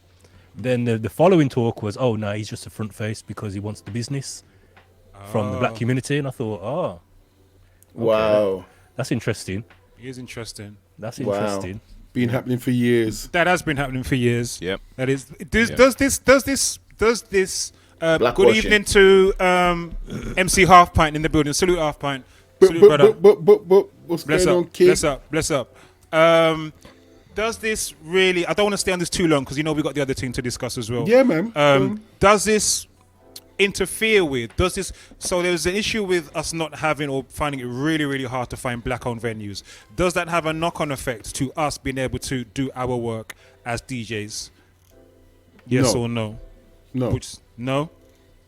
no. So you find that you can still get the venues. It's just that they're not black-owned venues. There's no issue getting venues for you. Yeah, but it stems another thing though. When you do go to the non-black owned venues, it's what's your crowd like? Are they this? Are they that? Do they cause fight? Where are they from? Yeah. What age are Yeah. they? Da, da, da, da. And are you saying that you get a different Yeah. experience from the black-owned venues, or you're assuming that it would be a different experience where that's concerned? I can only talk about in my past. The black-owned venues, they were a little bit like they understand, if you get what I'm saying. They cut out all the BS, and you don't have to jump through so many hoops, so to speak. But it's this subject is saddening. It's saddening because I think that there's a missing thing where it can't be all on one person. Because I see a lot of venues that were run by single people, and obviously it's their finance, their money, and so forth. And then obviously pressures from local government and police and everything else that it's not worth the money anymore. They say that. And then like some people are saying, an Asian person comes in, sweeps in, makes it a shisha bar, and then it's something else, you know what I mean? And then they have their people in there doing their thing and so forth. It happens down here in London. There's a lot of, not just community centres. The community centres have dropped, but that was a thing from the government. Like they used to fund the community centres, and then the community centres used to do a little dance. It was a little dance, and it used to go on, and everything was all right. Remember them days there going out with my mum and whatever, and all the kids used to be there, and the big people them dancing, and we were running around doing our thing, and those type of things don't happen anymore. They don't really, really, really don't. But then there is places like Luton and other places where the black people that are in charge, there's a squad of them, and that's the thing that I wanted to raise up with this thing. When there's squad. When there's unity in the community, and there's 15, 20 people, a lawyer, an accountant, everyone plays their role and they squad, it's harder to break down. When it's one person's finances, sometimes it doesn't. It doesn't run true, and they can't hold it. It's more risky. I think a key thing is real quick before I let in Frikshin was I'm not sure how much that is the thing, or whether it's ownership that is the thing. Because with some of these organizations, particularly Culture Centre, that then became the Heritage Centre, I know they have a squad.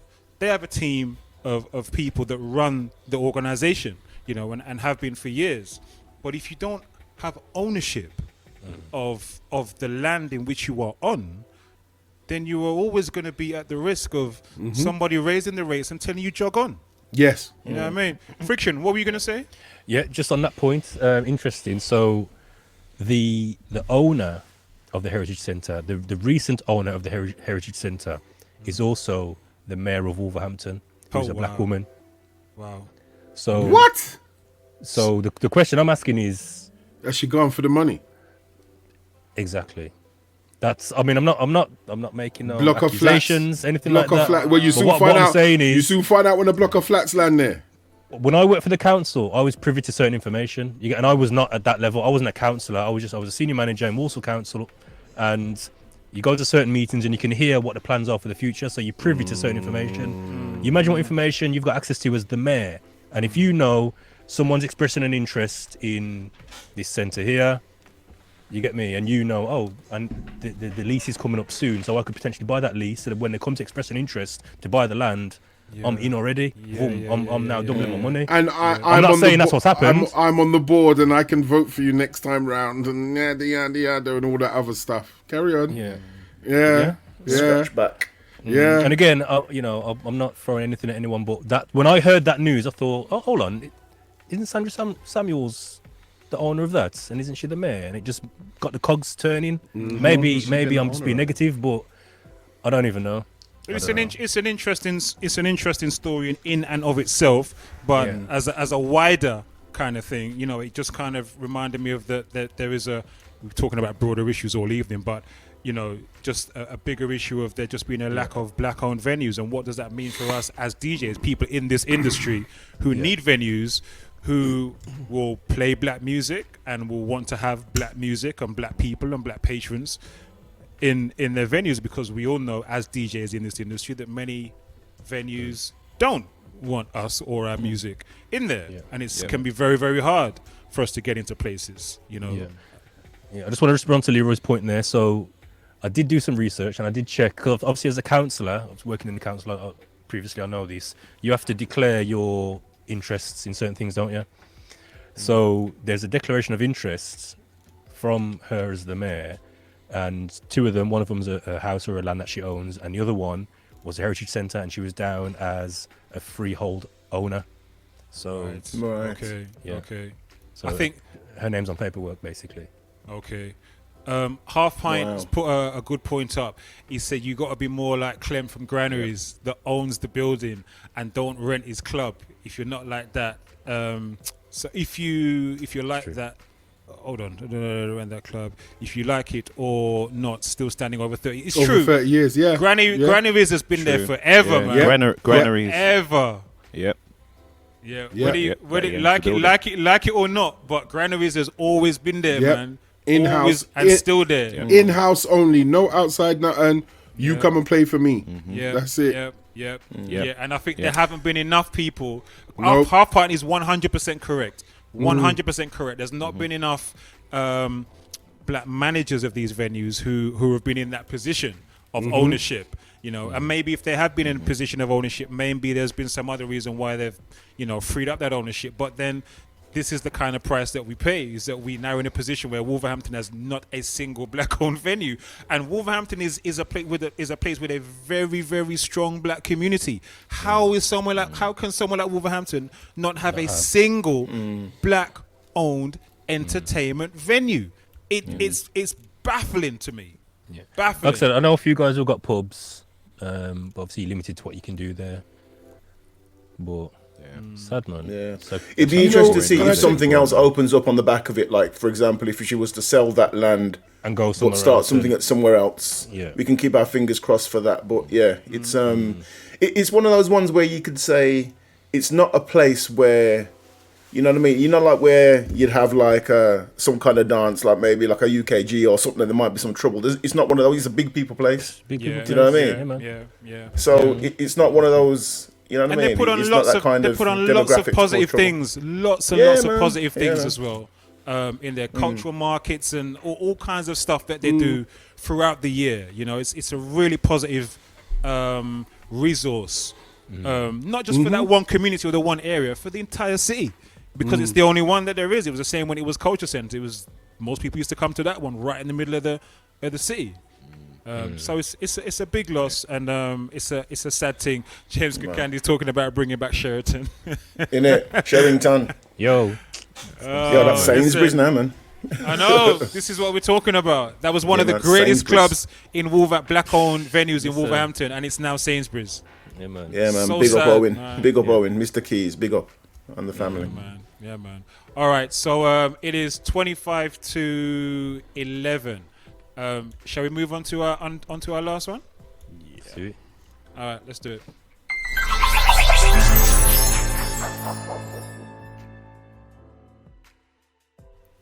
All right, so people for What this. boy, yes, sir. What? Whoa. Man, man, yamming yogurt. Oh, what you pot noodle? What you doing, noodle. man? No, I don't eat pot noodle. Didn't you see the thing the other day about noodles? Nah, what's this? Oh my God! You stop eating them noodles, boy. That's all I'm gonna say. I'm not gonna start nothing. Ramen noodles, packet noodles. As long as you don't pull out a bag of chicken wings or a slab of ribs, Butch, we all right. All right, so No, before we go into the Google thing, it. you can't do that now. Come on, quick. What's the thing with the Yeah, noodles? you got to elaborate, mate. Yeah, man. No, come on. they half of the noodles are not actually the wheat or the flour and everything Plastic or else. something. It's really soft generated plastic that people are just boiling down and eating, and it's carcinogenic inside your body because by the time it mixes with the acid, it turns into something else, and that's why some people are saying, "Oh, I've got heartburn," or "I've got this," "I've got that." You're eating plastic and it's going in your acid stomach, and yeah, they said ramen noodles, you know, the little packet noodles and pot noodles. Just Boy, it's a good job I'm not a noodle man. no, I'm not even pasta. I dashed that time ago. White potato, dash I remember that. seeing the same thing about rice. They showed like a Yeah, they were making fake rice. That's why I don't. I heard a lot of the rice they sell in Jamaica. No, is it's fake rice. Yeah, I've seen it as well. I've seen it. Yeah. It's for Yeah, real. how- Jack. A particular No. brand? A particular sugar? brand? No. Usually like the no-name stuff. Obviously, you go to Jamaica now. You go to the shop. You're gonna have the branded stuff and just the sack of rice that you buy by the pound or however much little bag of rice. I've heard that a lot of that rice, the unbranded stuff, is fake. I'm kind of skeptical of that Yeah. because Yeah. the There's cost of videos making around. fake I'll see if I rice can probably find them. outweighs what you would pay to get regular rice. Mm. It's expensive to make that kind of stuff. If you're making fake rice, I don't know. Yeah, that's No, that's it's what not. the- Some of them It's not try to man, expensive. They've actually, if you Google it, go and Google it, fake rice being made. It's one sheet of plastic, and this machine just and spits it out, Banging bruv. it It's not out. expensive. The recycled bottles, you know, all the Yeah. plastic bottles being thrown away. from the Yo, ocean. It's the I'm ocean sorry rice. for anyone that Save the leaves turtles. this podcast not wanting to eat nothing again. Just wiping please. out someone's whole kitchen. The The fake rice is saving the turtles. We let's want call you it. to Let's know call this. it public service. Let's call it a public service. The fake cabbage. There is the fake cabbage. Yeah, and lettuce. there's fake cabbage. That as Fake well. egg, Yeah, all that stuff. broccoli. You shouldn't be eating broccoli. It's Come on, man-made. Dave. I know you know about these things. Yeah. Back us up, Dave. Come on. Exactly. Dave's just sipping his tea, man. Water, Dave knows the science. tap water. Tap water's got colour in it. They actually colour Nah, it. he's got his bag out Yeah, sitting they out have that to. cup. He's got a They little. have to. Dave's got a little herbal thing going on there. Yeah, man. Go. Just look at water Did you see the one electrolysis. did you see the one that said about Uncle Yogurt though? Did you see Hold that on. one? What are you eating, Butch? Do you know what? Tech is very interesting, you know, because I wonder how many artificial additives and preservatives and E-numbers Yeah, and it's whatever Uncle are in yogurt. that yogurt that my man's munching the same Do you way. wanna know? Yeah, Do you wanna I know? heard Yes, it's whale sperm. yes. It's whale sperm. don't believe Whale sperm. I saw me here. There's not one E number in here. Hold on. What they have got. You read on that pack, Butch. No. Well, The one If you thing that don't is believe bad a on video this that they make it fake rice, is colouring. Believe what's on the back. It's colouring. It's colouring. There's colouring in this. The whales are organic, mate. You're safe. Bread in open water. Yo, fire one shot, Frikshin. The whales are organic. You know what? Clip this up. 138. I don't care. That's hard. The whales are organic. That's hard.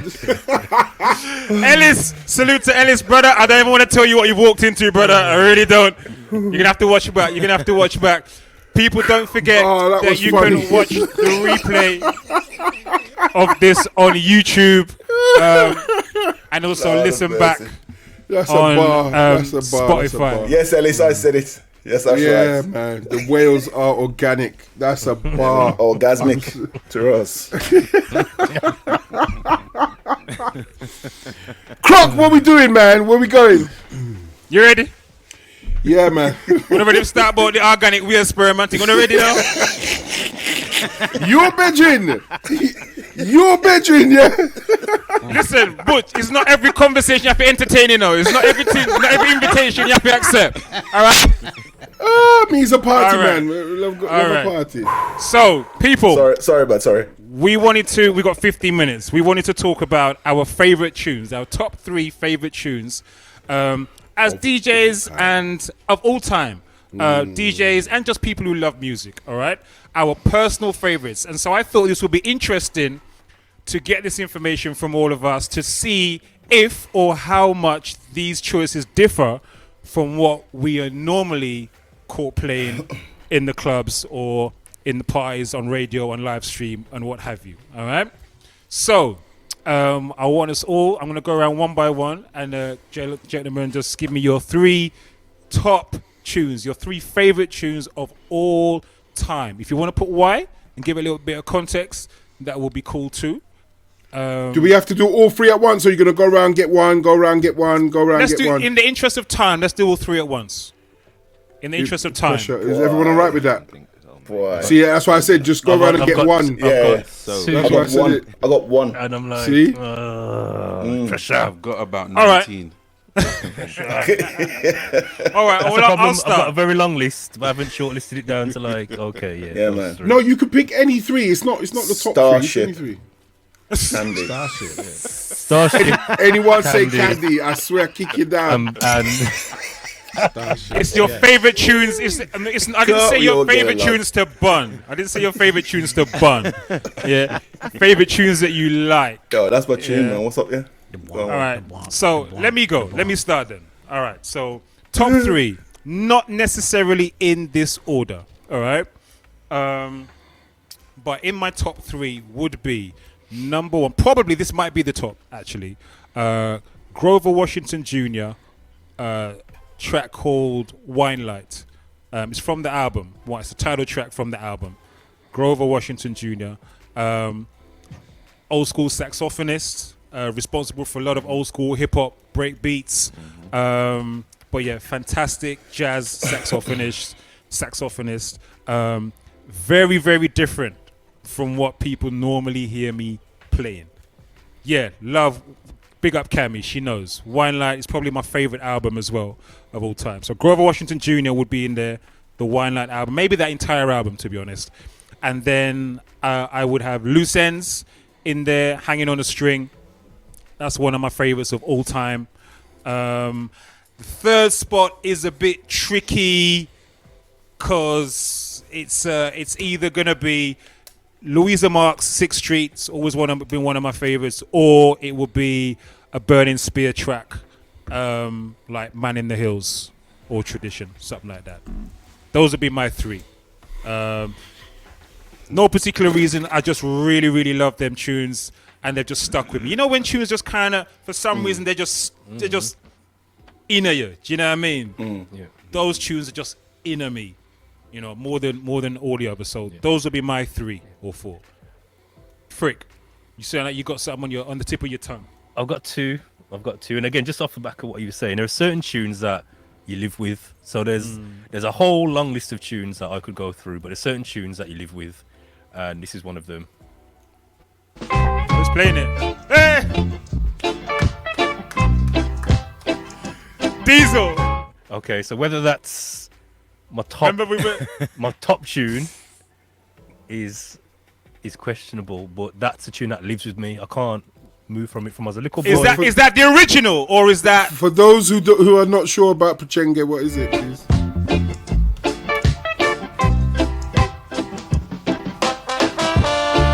make you laugh, I'd play the fool for you. Although the people turn and stare, Let me get my Shazam. I'd give my I need Shazam. Lloyd Chalmers. What's this? Lloyd Chalmers. Oh, Oh, it breaks my heart when you're not there. I'd stage your belly on a Wait, God. Do you know what, So- Frikshin? It's really interesting that you played that because Diesel and I were talking about the Shy FX. Traffic's version of that. Yes, just last night in Chip Shop we were talking about that, and then you're gonna run that rhythm today. Have I got it? That song has been in my life all my life. I can't, you know, them ones where it's like it's part of who I am. When I think of my dad, I think of that tune. When I think of my early thoughts as a child, that tune's part of it. When I think of my teenage years, that tune's a part of it. And then going on in later life, liking it myself, sampling it a few times, that tune lives with me. So that has to be on the list. Got you. And the other one? Said you had 2. Yeah, Nas, New York State of Mind. If someone asked me to... Yeah. Boom. Yo, Frikshin is a hip-hop head, you know, full hip-hop head. Yeah. And again, just because it's that song, I found that song at a certain point in my life. And again, from that moment, that track's lived with me. And it carries memories from that period of my life. That song carries memories. And if someone says to me, you know, again, as a hip-hop DJ, if someone says to me, play me a song that defines hip-hop top to bottom, that's a song. That would be my go-to song to play them. The beats, you know what I mean, the context, the way it's delivered, the flow, everything about it is just, to me, that's the ultimate hip-hop song. I hear you. I hear you. And then the third one would be a Bobbers, but I don't know which one it would be. A Bob Marley. Too many. Bobbers, you know, the man said Bobbers. Too many. Bobbers. Bobby does I'm gonna draw. Most people, I think, know the tracks that I mentioned, but I'm gonna play one of them as Frikshin has just done that, just reminding me to do that, because it's reminding me that part of the reason I wanted to do this is to see the difference between what we personally like and what we are known for playing in the club. So obviously that tune that Frikshin just played there, Frikshin is not known for playing them kind of rhythm there at all. But what I'm gonna say is he should play more of them rhythms. I'm just gonna leave that there. This is Grover Washington Jr.'s Wine Light. Let me just get rid of the music that we have playing here, and this is it. Let me know if you can hear it.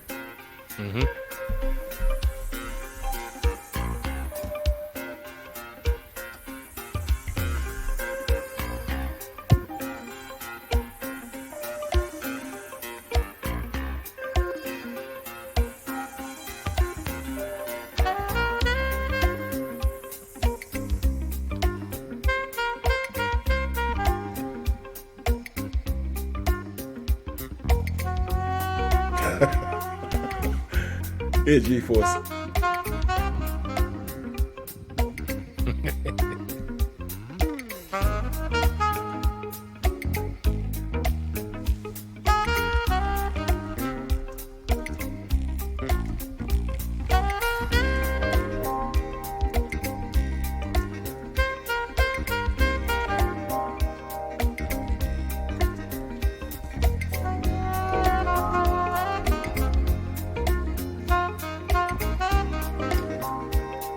All right.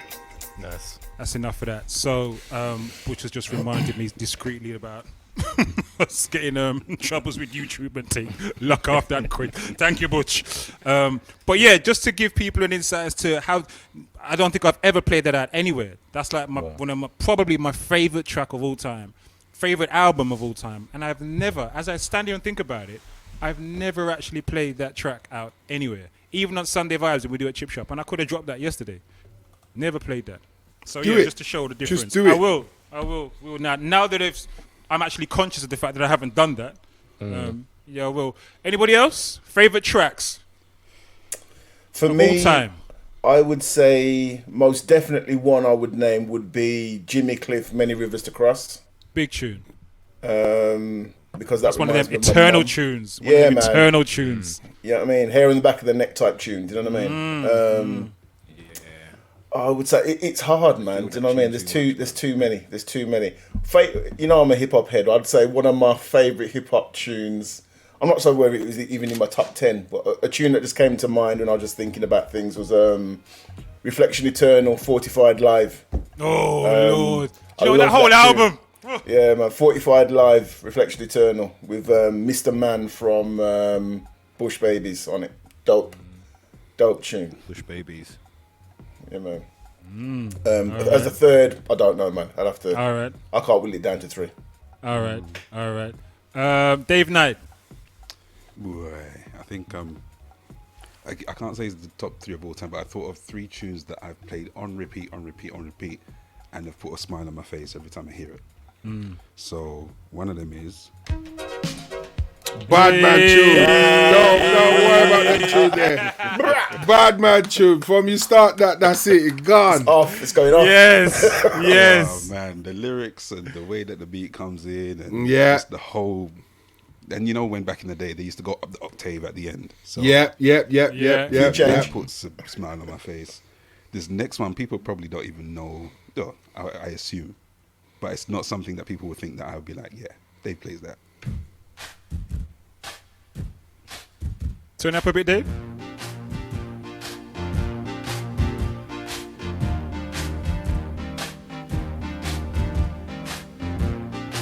No takers yet. Drums sound like the drum from Clips, man. Yeah, Natasha's in there. It's the entrance bit. Yeah, the starting bit did. Yeah. Grinding. Who was that? Who was you saying? Who is? From That's Grinding. Andrew Gold. Never let us slip away. Okay. Yeah. People know. There are people that know. There are people that know. Tune. Tune. And Dave, And have you played? Go on. Sorry, you got one more. No, I've never played that out. Never Play played it, that out. brother. Don't hold back no tune. What, when I'm out Yeah, man. at a Neo Soul night? Why not? Yeah, that could work, bro. Same Come way. on, That man. could work. Why couldn't that work? It's a little bit poppy kind of. Nah, Paul bruv. McCartney-ish. Yeah, type but vibe. Dave, it's all right when you can always slide in one or two. When You can people slide are in. leaving. We call them curveballs, man. You got to throw some curveballs in there. Every DJ uses certain tunes as certain weapons, but then some DJs know how to have an interval where you break up what you're normally playing with something else to then go back into what you're playing. Do you get what I'm saying? So anyway, I get it though. I get it. We get our minds get into pleasing who's in front of us. I get it. in front of us, yeah. Yeah, I get it. Yeah, Dave, did you have one more? And then this is from the hip hop side again, something that I played on repeat when it was on video. Hopefully it'll start all right because it might have a different intro. PTA. Oh, Got man. Big tune. Who's that? Leaders. Yeah, man. Yeah. Big tune. Yeah, Big tune. Oh, As soon as I heard the alarm, man. Ego deep. Windmill armbuster. Mate. Hit it. PTA. oh wow. Yeah, man. Yeah, that's Dave Knight all up and down, mate. That's Dave Knight up and down. Wicked. Love. There was also I was gonna play the actual International Zone Coaster remix. Exactly. Listen, the video version. Exactly. That's The video di- version, di- exactly that. Oh my When I bought the god. album Oh and my that version was on the god. album, Yeah, I was it's so also the- vexed. This is the thing, and I Oh, wanted it's one of them hurt, man. tracksuits. I saw one of them tracksuits in the video. Yo, I'm gonna have to remind myself of that thing, man. I can't remember the video, you know. I remember the tune. What? Listen, don't worry. These are the hip hop heads taking over. This is the hip hop heads talk. Yeah, everybody else is sitting International down. Zone Coaster. It's a sunny day. God, oh my God. It's a sunny day and the sky's bright. He's alright. That's my tune. That's my tune. That's the thing, blood. Zone coaster. Hang time at That's the MTV one. Raps Babies, boy. That's the one. That's the one. I That's went the all the way one. to Tempest Records in Birmingham to go and get the album, and when I got home and that version wasn't on there, that was the first song I went to, you know. Drop lead, I was like, nah. Don't be dirty, man. Yo, it's even just the was beginning. mad. Just the beginning. And look, from you here. Oh my God. Oh my God. It's a sunny day, it's guys, bright. Oh, please. All right. Who next? Grown folks. What would your three be? So this was really hard for me. And just like the rest of you guys, it was really hard because you have so many tunes that you just love. And to come down to like three of your favorite is really rough. But what I did realize is the closer I got to getting to three, I realized that no, I don't play those because it just wouldn't work. Crazy. So one of them, generally, I like a lot of slow music. So you can't just do a whole bunch of that. So one of them is this one here. Oh, my brother. My brother. Fam. Oh, Easy my God. A little bit of grown folks talk over on this. It's got to be. Brethren! Wicked tune! Okay. Wicked tune! I had to wait to the still don't know who it is, but I know the song. Tune. Wicked piece of tune. Can we say titles for people who are listening? Yeah. So the other thing about that tune that I find really special is it's not called "Would You Mind," which made more sense than anything else. It's actually called Lover's Holiday. Yeah. So I'm shocked as to why you don't play that. Like I would see, It's too slow. I would hear that and think, No, Fox is really I've played that out. I've played out with that, man. I have people come up to me at the booth and say, "Who is this?" Seriously, I swear, I have played out with that tune, and I've had people come up to me like, "Who is this? Wow. What is this tune?" Real talk. That's a tough tune, man. Yeah, man. That tune, I'm sure they played that on the original Kings of Comedy. They did. Was it They Steve did. Harvey? Steve Harvey. Yes. Steve Harvey, yeah. Yes. Oh, you're Yes. a G. Yes. You're a gangster. Yeah. Bad. Another Talking tune. about proper grown folks tunes. Proper grown folks tunes. big people thing. Big people music, man. Yeah. Another one. Laney J says, "Hitch up in a car and a tune." Serious. And another tune. This one Moist. from my teenage years, because I grew up in America, as you know. And one of the schools I went to was predominantly white. So I listened to a lot of white music. And believe me, this one, I love this one.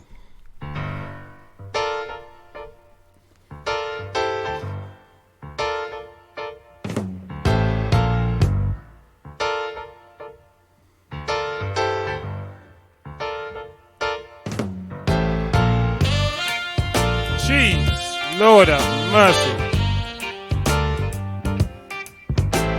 Don't let Frikshin hear this, Don't let Frikshin get hold of this one, yeah. It's too late. It's too late.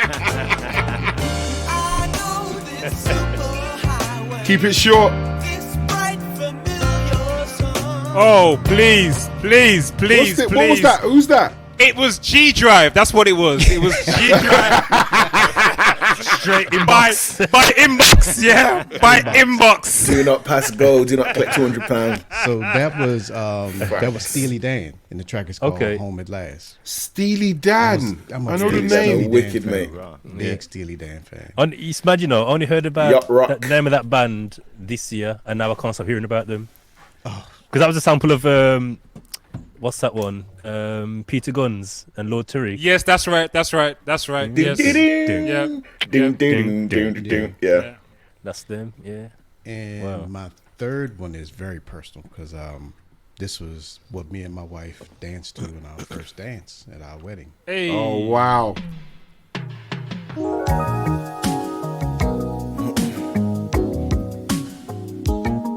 Easy though. I know some grown folks had a white tux on, all white tux. Yeah, man. Even the shoes are white. Some White shoes, everything. Yeah, man. Some shiny Everything shoes. clean. It actually was. Two-step in. See?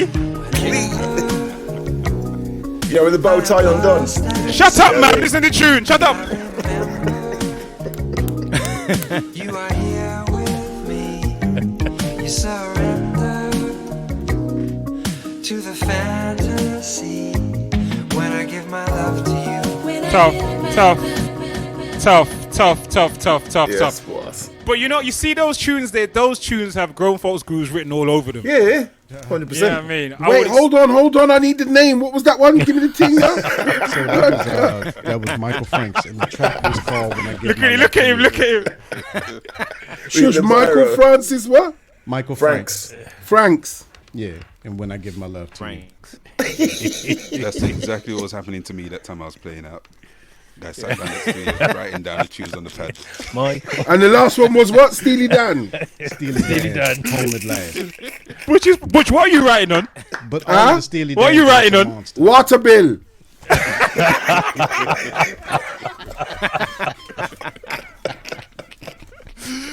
thought it looked like some kind of utility bill over there, Like, what is my man writing on? Which keeps Beautiful. it fresh. Beautiful, beautiful, beautiful grown folks. Thanks, Beautiful. Mr. Diesel. Is he frozen? Oh, he's there. Diesel? Mate, I thought and thought and thought. Can you hear me? Yeah, we can hear you. We can hear you now, yeah. Locked out again. No, you're there. No, you're It good. seems like there's a bit of a delay, Okay, but yeah, you're there. You're there. On this one. Okay, cool. Yeah, no, with this, I thought and thought and thought and thought, and it's just like I got different favorites for different moments, Genres, different times in my everything life. as well. Yeah, I really couldn't narrow it down, but one of my favorite hip hop tunes, my confused teen years, was passing me by, Far Side, because Yeah? it was the Yeah. first tune. It was the first tune that I kind of heard where it's just like, someone gets it for what I was going through as an individual at the time. You know what I mean? But yeah, so that's one of them. Another one is this one here. Can you hear it? Yep, yeah, we can hear that. Oh, big tune. Big tune.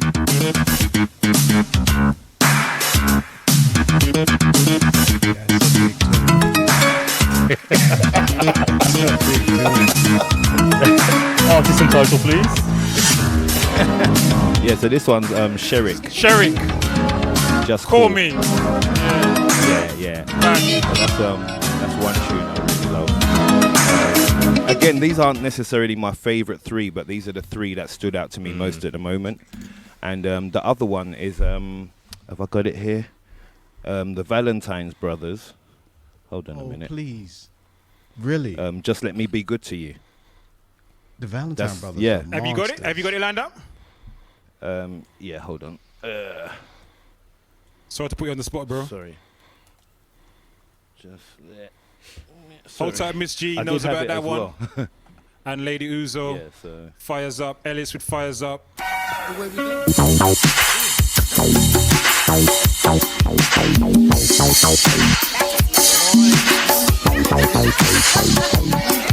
Yeah, this one's just yeah, it's just this one's just for, you know, this is me and Lady Uzo. Uh-oh. Yeah, look, yeah. Keep it short. Yeah, man. Sweet. Got quite a long intro, but yeah, Valentine's Brothers, Just Let Me Be Close to You. All Big right. tune. All right, Butch, did you get that quick? You read that off real quick? Yeah, I got that one. All right, cool.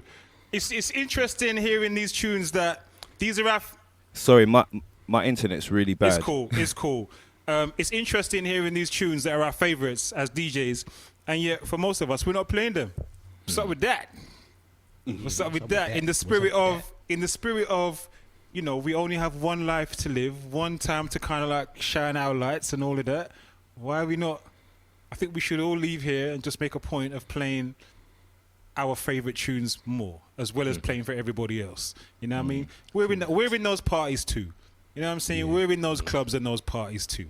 We want to hear what we want to hear too. You know what I mean? Everybody else wants to hear their favorite tune. Why can't the DJs hear their favorite tunes as well?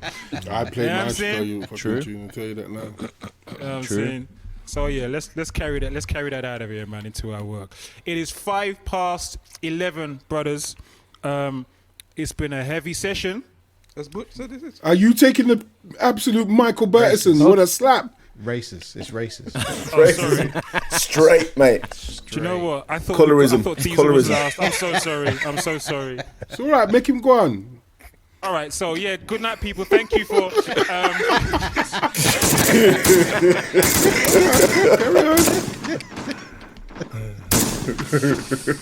So, In it naturally, Jay. Preference. It's his preference to carry on like this. That's what we so were talking sorry. about earlier, man. Straight. I'm sorry. Yeah, we talked about Colourism. generalizations. Let's not do it. I'm so sorry, Butch. And racism. I'm so sorry. And racism. I'm so sorry. I don't know who that was, but I'm so sorry. Butch, you're three. No. Oh, come on, man. I doubt it. That's stuck now. Isn't it? That's all you. Right, I'm gonna keep it quick because the then, time's going. Milton Wright, Keep It Up. Big tune. That tune I don't know. From my uncles used to play it in our family house parties, and it has stuck with me from a very, very young age. First got it on a bootleg, then went hunting for an original 12. And Did you get one? Did you find one? Yeah, got one. Oh, you're lucky, Mr. Lucky bootleg. Yeah. Hip hop wise, I was just looking down the hip hop wise. There's one tune that I think just DJ wise, because I was moving into the West End and I was able to play it how I saw the video and use it as a weapon, which was Craig Mack Flavor in Your Ear remix. Yeah. It will definitely be up there in the list. I don't know if it'll be number one, but it'll definitely make the list. I did have a controversial one, and I am going to say it, but it's not necessarily there. Oh no, it's R. Kelly, innit? It's R. Kelly's Slow Dance. I knew it. R. Kelly Slow Dance. I'm sorry, the tune's bad. I'm sorry. It's just in cool. there. You love the tune. You love the tune. The tune is bad. But speaking of slow jams, I like my 90s slow jams. I do like my 90s slow jams, and there's one that I know it's corny. I really know it's corny. I do know it's corny. But off of the Jodeci, Come and Talk to Me. What, that track? How's that corny? That's not corny. Bro. What are we talking about? It's I don't know. I just think it's up there. That's a big tune. Listen, Man, there's nothing corny about this. listen. On my slow jams playlist, this is number 5. You get me? This is not corny. I've been watching you for so very long, trying to get my nerve to be so strong. I really want to meet you. This is the best of Jodeci. Yeah, man. It's far from corny. This is the best Far of from Jodeci. corny. With so much class, I get my thoughts together. Yeah, man. Big tune. Yeah, there's nothing corny about that, brother. Oh, right. Nothing corny Sorry. at all. Sorry. Jodeci was setting the standard back in the day. Yeah, no. Jodeci were one of the ones that kind of they just raised the bar. They You know were what I mean? in that definition of the new phrase of slow jam when it turned from Yes. soul to slow jam. Yeah. So They raised the bar. They raised the bar for me. In the same way that I think Loose Ends were game changers as well with their sound. yeah, They no, had a Loose Ends. sound that just defined the 80s in terms of 80s soul music. You know what I mean? Yeah. So yeah, man. Yeah. This conversation can run again, man. This conversation can run again, and it can also go into different lanes. Because I'm thinking about, as you mentioned, genres. We could go down that road. Yeah, I think genres is the way to go. Decades like we've done before, 80s, 90s, 2000s. We have to tell the people 80s versus 90s part 2 coming up. It's got to come. It's got to happen. Yes. We will do that.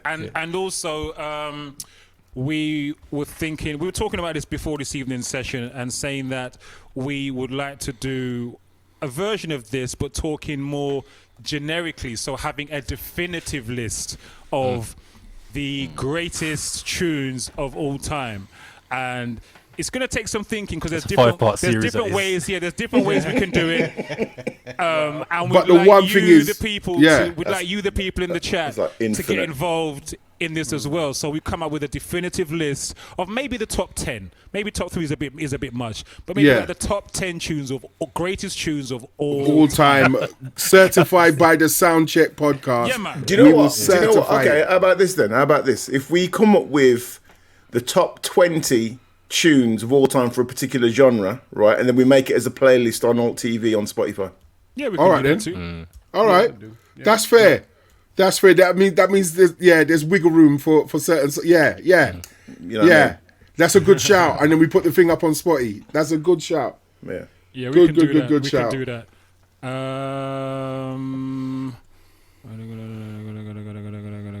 Okay, so there's a suggestion. I think somebody's made a suggestion about a slow jam 1-for-1 on a live Valentine's. Yeah, half pint. You can't test grown folks on a slow. Nah, man. Got this. You see the way he just sat up in his chair? Did you see the way he just sat up in his chair? Yeah, but I got that. I'm gonna kill You you, see fool. that? I caught you. The man just. No. So Half Pint, if you didn't know before, Half Pint, you now understand there is a pecking order in here Yeah, when it man. comes to certain tunes. I'm not trying to test Right. this. We'll just be in the comments. Yeah. One. Yeah. There'll be no Ding. point us playing anything. You know what I mean? There'll be no point us playing anything with grown folks in the room. You understand? The reason I was laughing is Mate, because it's worth I a actually go, do man. something Let's do it. like that on another platform, and we call it the slow jam battle. Oh gosh. And it's two grown ass men playing love songs back to back, and we also discuss what the love song is actually talking about, because every love song ain't a love song. No. Some of them are real painful about how they gonna cut the man or how they gonna do this. Yeah. Every love song ain't a love song. That's why I was laughing, because it's quite funny. I think Diesel's right though. I think we should do it. We should do it. We should Let's do it. do it, man. Slow jam off. Even though grown folks is gonna school us, he's gonna take us to school. Mate, it's not even going to be close, mate. But still, it will be nice to do. So thank you, Half Pint, for the suggestion. It's a good one. I think we'll take you Wicked. up on that, sir. We'll take you up on that. Although it might be on a Monday. Hopefully Valentine's will be on a Monday, but we can do it that week anyway. I think it's Sunday this year, isn't it? Is it Sunday? Is it? That would still work. That could still work. 11, 12. It might be later in the week. I think No, the it's weekend is Tuesday. the 11th. It's Tuesday. Oh, is it Tuesday? That's perfect Yeah. then. That's even better. Tuesday. Even better. Yeah. Even Yeah. better. All right, Half Pint, you're on, mate. We're on. We'll do that. Ladies and gents, it's 30 minutes past 11. We got to be out of here. Thank you so much to all the people in the chat. Brothers on screen. Technical. Buddha Yes, Palm sir. TV. Grown Folks Grooves. Boom. Frikshin. Yes. Butch Cassidy. Dave. Somewhere in the darkness down there, night. The Dark Knight. The Dark Racist. Knight. And Fire Diesel as well. Fellas, when can people catch you streaming? When are you going to be on again? Technical? Thursday, 10 p.m. Buddha Palm TV. Just throwing down random-ish. Just going on some niceness, mate. Yeah, man. Christmas and on a Fridays? Thursday. Yeah, Friday will be a watch along. We're doing what season is it this month? Revenge season this month. Yes, revenge season. So I think this week we might go Man on Fire. A bit of Denzel this Friday. All right, nice. good All right. film. Respect. All right, so Buddha Palm TV Thursday evening and Friday evening. Do you know what? As you mentioned, I can't remember what it was. It just reminded me of some tracks that grown folks sent me. You remember that Dirt that you played last week? Who, me? YFG played. The grown folks. Yeah, Oh, grown YFG folks. played last week. So he man. inboxed me them tunes, right? And I was looking at them, and one was entitled, Fear, and the other one was entitled Fear, and the other one was entitled, I don't know, something like, I don't know, what was it? Oh, Dirt. it was. Could have been Dirt. No, Something it dirt. was. I can't even flip and remember. Straight grime. You know what I mean? I'm gonna look at it right now. One was called Fear, and the other one was called. Oh no! Sure, hurry up and whoop up, no man. Is that what it was called? Yes. That's what he said. I hope he doesn't talk to his woman like that. That's what he said. One was called Fear, and the other one was called Suffering. One was called Suffering, and the other one was called Fear and Suffering. From and grown the other folks. one was called Of the Trees. It just sounded like some mad horror movie, man. Do you know what I mean? Fear and Suffering of the dark. Trees. Fear, Suffering of the Trees. Tell me that don't sound like some horror flick. Yeah, man. Anyway, So I if I digress. saw a movie I called digress. Of the Trees, I won't want to watch it. I leave it, digress. man. I digress. Grown folks, when are you on? When can people hear you next, brother? I'm going to be on Digital Soul Radio Saturday, 10 a.m. So you can check me out there. And I'm going to try to see if I can pop up and do some Twitch stuff. Yeah, we're waiting on you, man. Do We're waiting it, on you, man. do it, do it, do it. We're waiting on you, man. Let's go. Do it, man. Do it. And Do Digital it. Soul Radio, that's internet station, You right? me. Yeah, you can get the app off of the App Store, but it's www.digitalsoulradio.com. All right, boom. Thank you, sir. Frikshin. Wednesday, Hip Hop Raid Train with the man them. That's my slot is the 10 to 11 On depending- Twitch? On Twitch, yes. And then Fridays 8 till 10 with the Friktape mixtape show.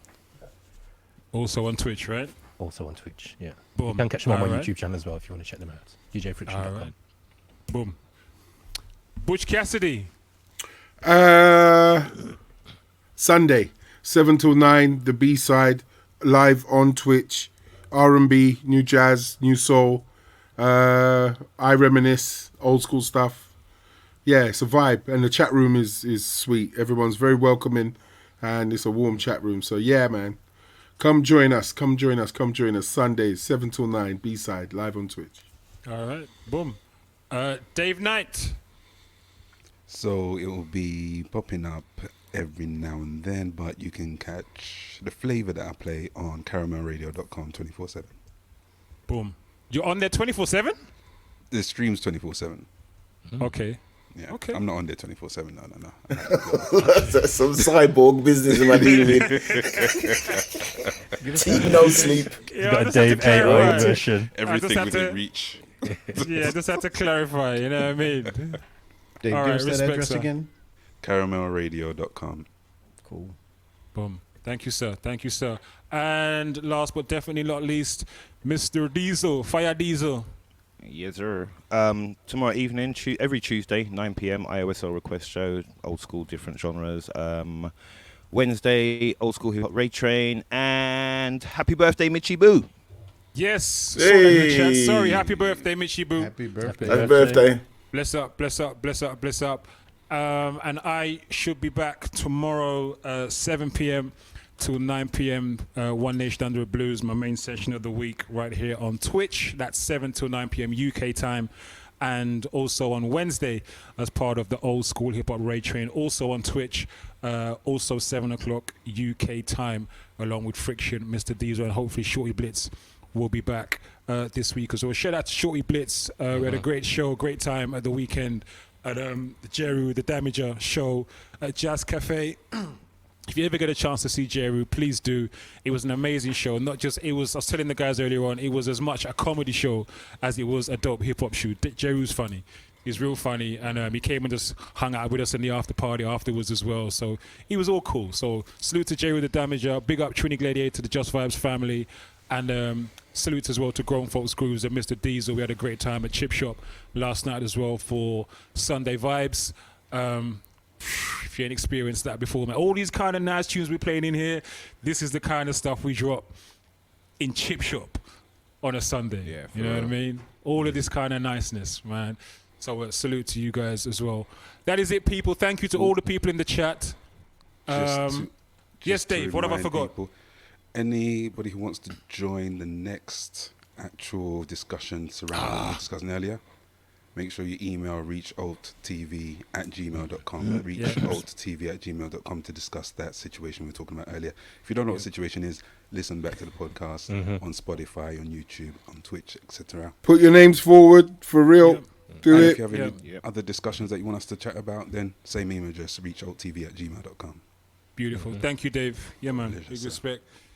Yes. Before you I run think off. that is it. Yes. I've got something to close us out with. Go on then. That tune. Go on then. No? And we can roll the credits. If you want to roll the credits. So the dubplate we've been working on, we've got 2 extra verses. No, don't roll credits, man. We need to see faces. Oh, right. It's evolved. Who are sick? Mine out. Watch yourself. Who is it? OTV. Real Soundcheck. You best watch out when we come. Mind yourself. Yo, watch out when we come. When we come. Watch out when we come. When we come. Watch out when we come. When we come. Watch out when we come. Watch out when we come.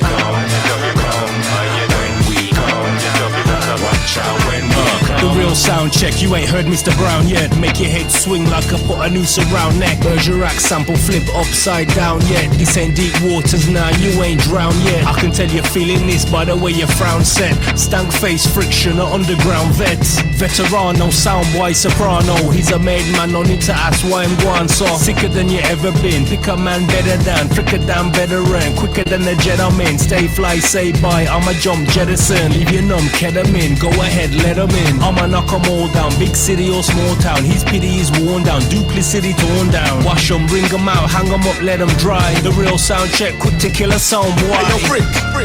Now tell me what you started. Cause when tech grabs mics, I get bad, no rotted. The dog hearted. Drunken monk stays guarded. Real sound check crew come true. We just started. The mic hooligan took a boy to school again. Wicked with the pen, my friend. Turn the youth full cars. When any man better than I think fast like Ramadan. Man and man get bruised and confused. Now they understand. It's over, man. The alt TV family. Tech got the sixth sense like M. Night Shyamalan. Wolverhampton Ramadan. Focus like a cameraman. Giant flows make my foes bitter like a Villa fan. Not about one more time I'm on a peace ting. Would prefer to catch with a nice bottle of Riesling. Love a belly laugh and people that have me creasing. But put a mic in my hand and tech proceed with the beast. Wait. Now let me add to the story. The Yank wants to talk, you can't ignore me. Other podcasts, yes, they seem to bore me. We're blessed and must give God the glory. The bars are 16, the words ain't dirty. Competition saying nothing, but yet they're still wordy. The show starts at 9, it's never early. And if you're running late, your minutes are after 8:30. All his loud, every tongue must confess. The real sound check's the best, no contest. Me and You're fucking kidding me. Wait. No way. You know what? Don't say nothing. I sat down here and I said, if he's grown folks,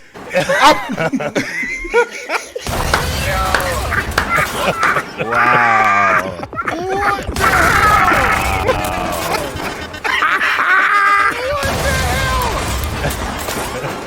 That's what I'm saying.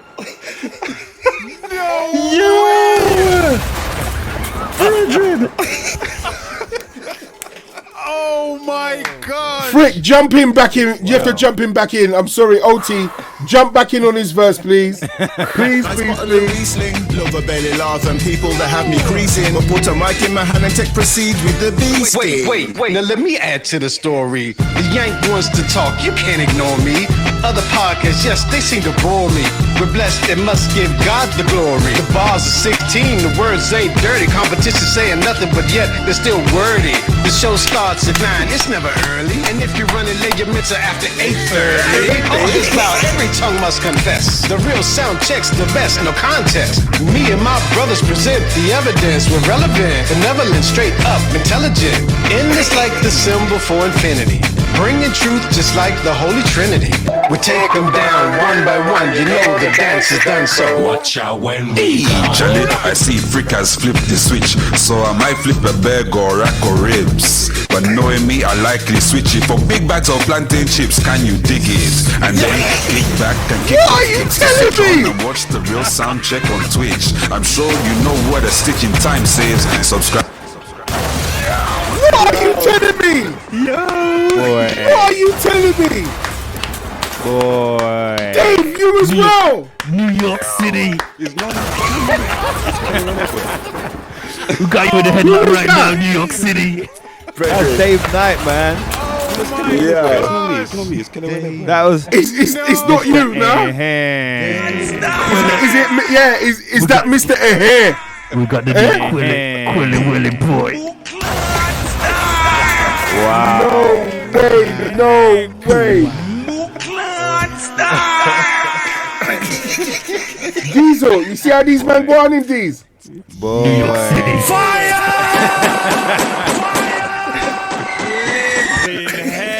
Mate. See what's going on right now. Mate. We got him in the headlock right now. I'm still trying to get over this one. Yeah, up here, I'm still trying to get over that. I'm hands up. Trying to get past this, man. Oh my gosh. Yo, I ain't gonna lie, it's a lot to process, man. Wow. All right, let's at least let the verse run its Yeah, I course. want to hear his verse. I want to hear his verse. endless like the symbol for infinity. Bringing truth just like the Holy Trinity.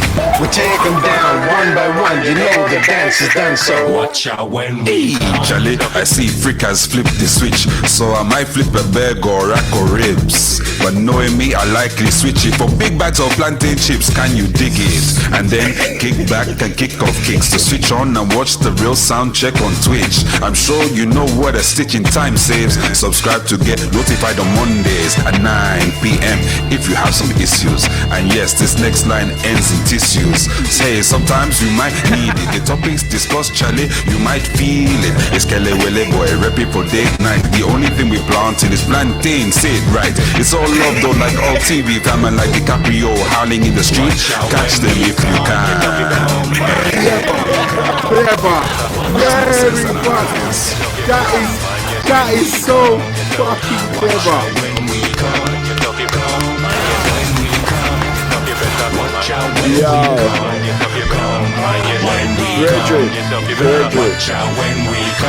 Gentlemen, I salute you. I salute you. Salute, man. Boy, Yeah, both shelled it, man. Oh my god. People got Twitch in the headlock right now. I'm sorry. That's the theme tune. I don't want to hear nothing else to start the show. I don't care. That's the one. I don't want to hear nothing else start the show. It's gonna have to be a shorter version because we can't run that whole tune. But it's tough. It's We tough. start 5 minutes earlier. It's tough. That's tough, man. That's hard. That's hard. That's a Dubplate and a half. That is, I'm telling you. I had no It just keeps idea. evolving. You know It's gone, what? you know.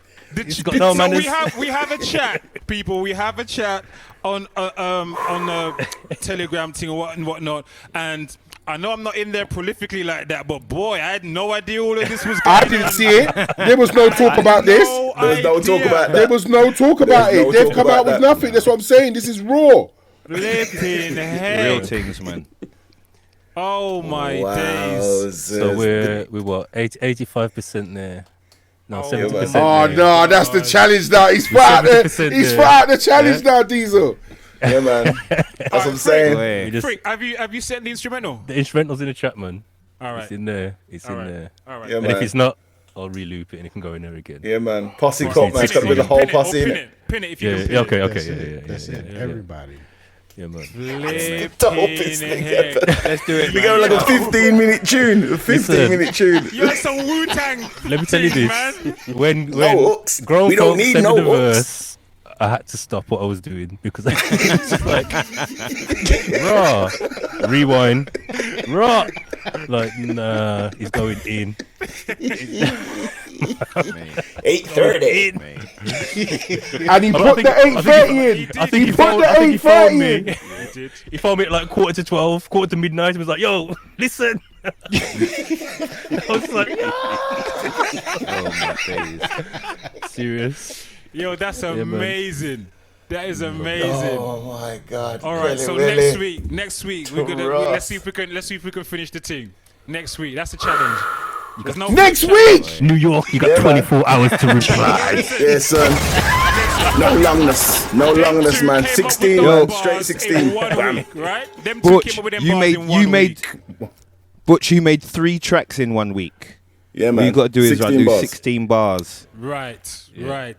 That's Come it, with the man. mathematics I again. don't write 16 bars. Oh my God. You like, gotta- None of us do. Carry the 2 times. Carry. Who said carry the 2? Like, Just do a dancehall thing. Just do 8 bars and repeat them. Oh dear. do a grime thing. Just the same. yeah, man. Same 4 bars. All right, it's on. That's the challenge for next week. That's the challenge. So Crocker, what you doing yours? yeah, man, I'm gonna do one. Oh It's on, baby. Big up Just Chems. Welcome big in, up Just welcome in. Chems. Yeah. Welcome. First time listener. Welcome in, man. Listen Yeah, to the man. whole show. and Oh, wanted to thank comment. you. Thank you. Yeah, Mondays, this is what it is, mate. This is what it is, my friend. man. Alternate TV. This is what we do. Something different. Dash Radio TV. That's it. I wonder if that's Kemi. Respect. I wonder if that's Kemi. Anyway, Just Chems. Big up. Can we let them go? It's 50:30. Let them go. I Let know, them man. go. Get to your beds, man. Frikshin, you got some nerve, you know. You're the reason why we're still here, bro. Exactly. I just want to play something. Let them go. You know what I mean? How long's that tune so far? How long's the tune so far? It is 3:16. Must be about 6 minutes. Nah, not that long. no, not that long. Actually, There's no hooks. That- 3 minutes probably under 3 44. minutes. Oh, It's man. 44. That's all right. But that's with the first chorus and the last chorus if man add to it, I'm going to take the first chorus off, so it just go straight into the bars. Yeah. And then just drop it like that. So it'll be about 4.5 minutes by the time it's done. Yeah, man. That's Not all long. right. That's nice. Right, man. No hooks, man. Drop it, bro. Definitely dope. We don't need no hooks. Nah, it has to finish. Has to finish on the hooks. Yeah. But yeah. Sometimes you must let yourself be free. So. The man said plantain. Say it properly. Oh man. You know how hard it was to get Quelly Welly Boy on here? Quelly Welly Boy. I had to go to the dark web to find that brother. Yeah, man. Send him some Bitcoin. I had to pay him in Ethereum. Some shib. You have to give him some shib. Some Dogecoin. Yeah, man. And part of the deal was that I set it up as an NFT and give him 20%. The deep brother. Oh gosh. Yeah, I need Kelly Welly's manager because he's cutting big deals. Yeah, man. It's great. The good deals, man.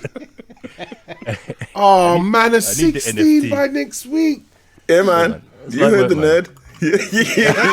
Yeah. Light work, man. Light work. Light work, man. Not long. Yeah, man. Boy, don't know See, about you see, I'm chatting Greece Because now. you've done yours, like, Exactly. Yeah. You Bag done man yours. So 91 now nights, it's- you get me? man. Freestyle it, head top. And the man is an MC as well, you know. The man is an MC. I tell you, that's a challenge. Head Let's top not it. forget that. Just head Head top top it, it. Butch. Heads up it, man. All right, people, we out here. It's half Yeah, past man. 11. We got to be out. All right, people, thank you so much for All joining right, us. peace. Don't forget to watch back on YouTube this week. It should be up by Wednesday if you want to watch back on YouTube, or watch back on Twitch if you're subscribed or a follower. And you can also listen back on Spotify. Butch, do even cover in mode. Lord God. Sorry. Do even cover in mode. Lord of mercy. Yo. All the oxygen in the room. Yeah, man. Whale sperm will do that to you, man. Only the organic. Only the organic. Only the organic. That's what it'll do. Some vegan wheels. Well, You know what? Can't be Lock off this vegan. thing. Crop, push the button. Crop, push the button. Don't let these lot chat Allow up to the people. Tell Goodbye. your friends. Tell your Go on friends. Spotify. See you lot later. dear. Thank you. Free reign, son. And it's more than preference. Dog.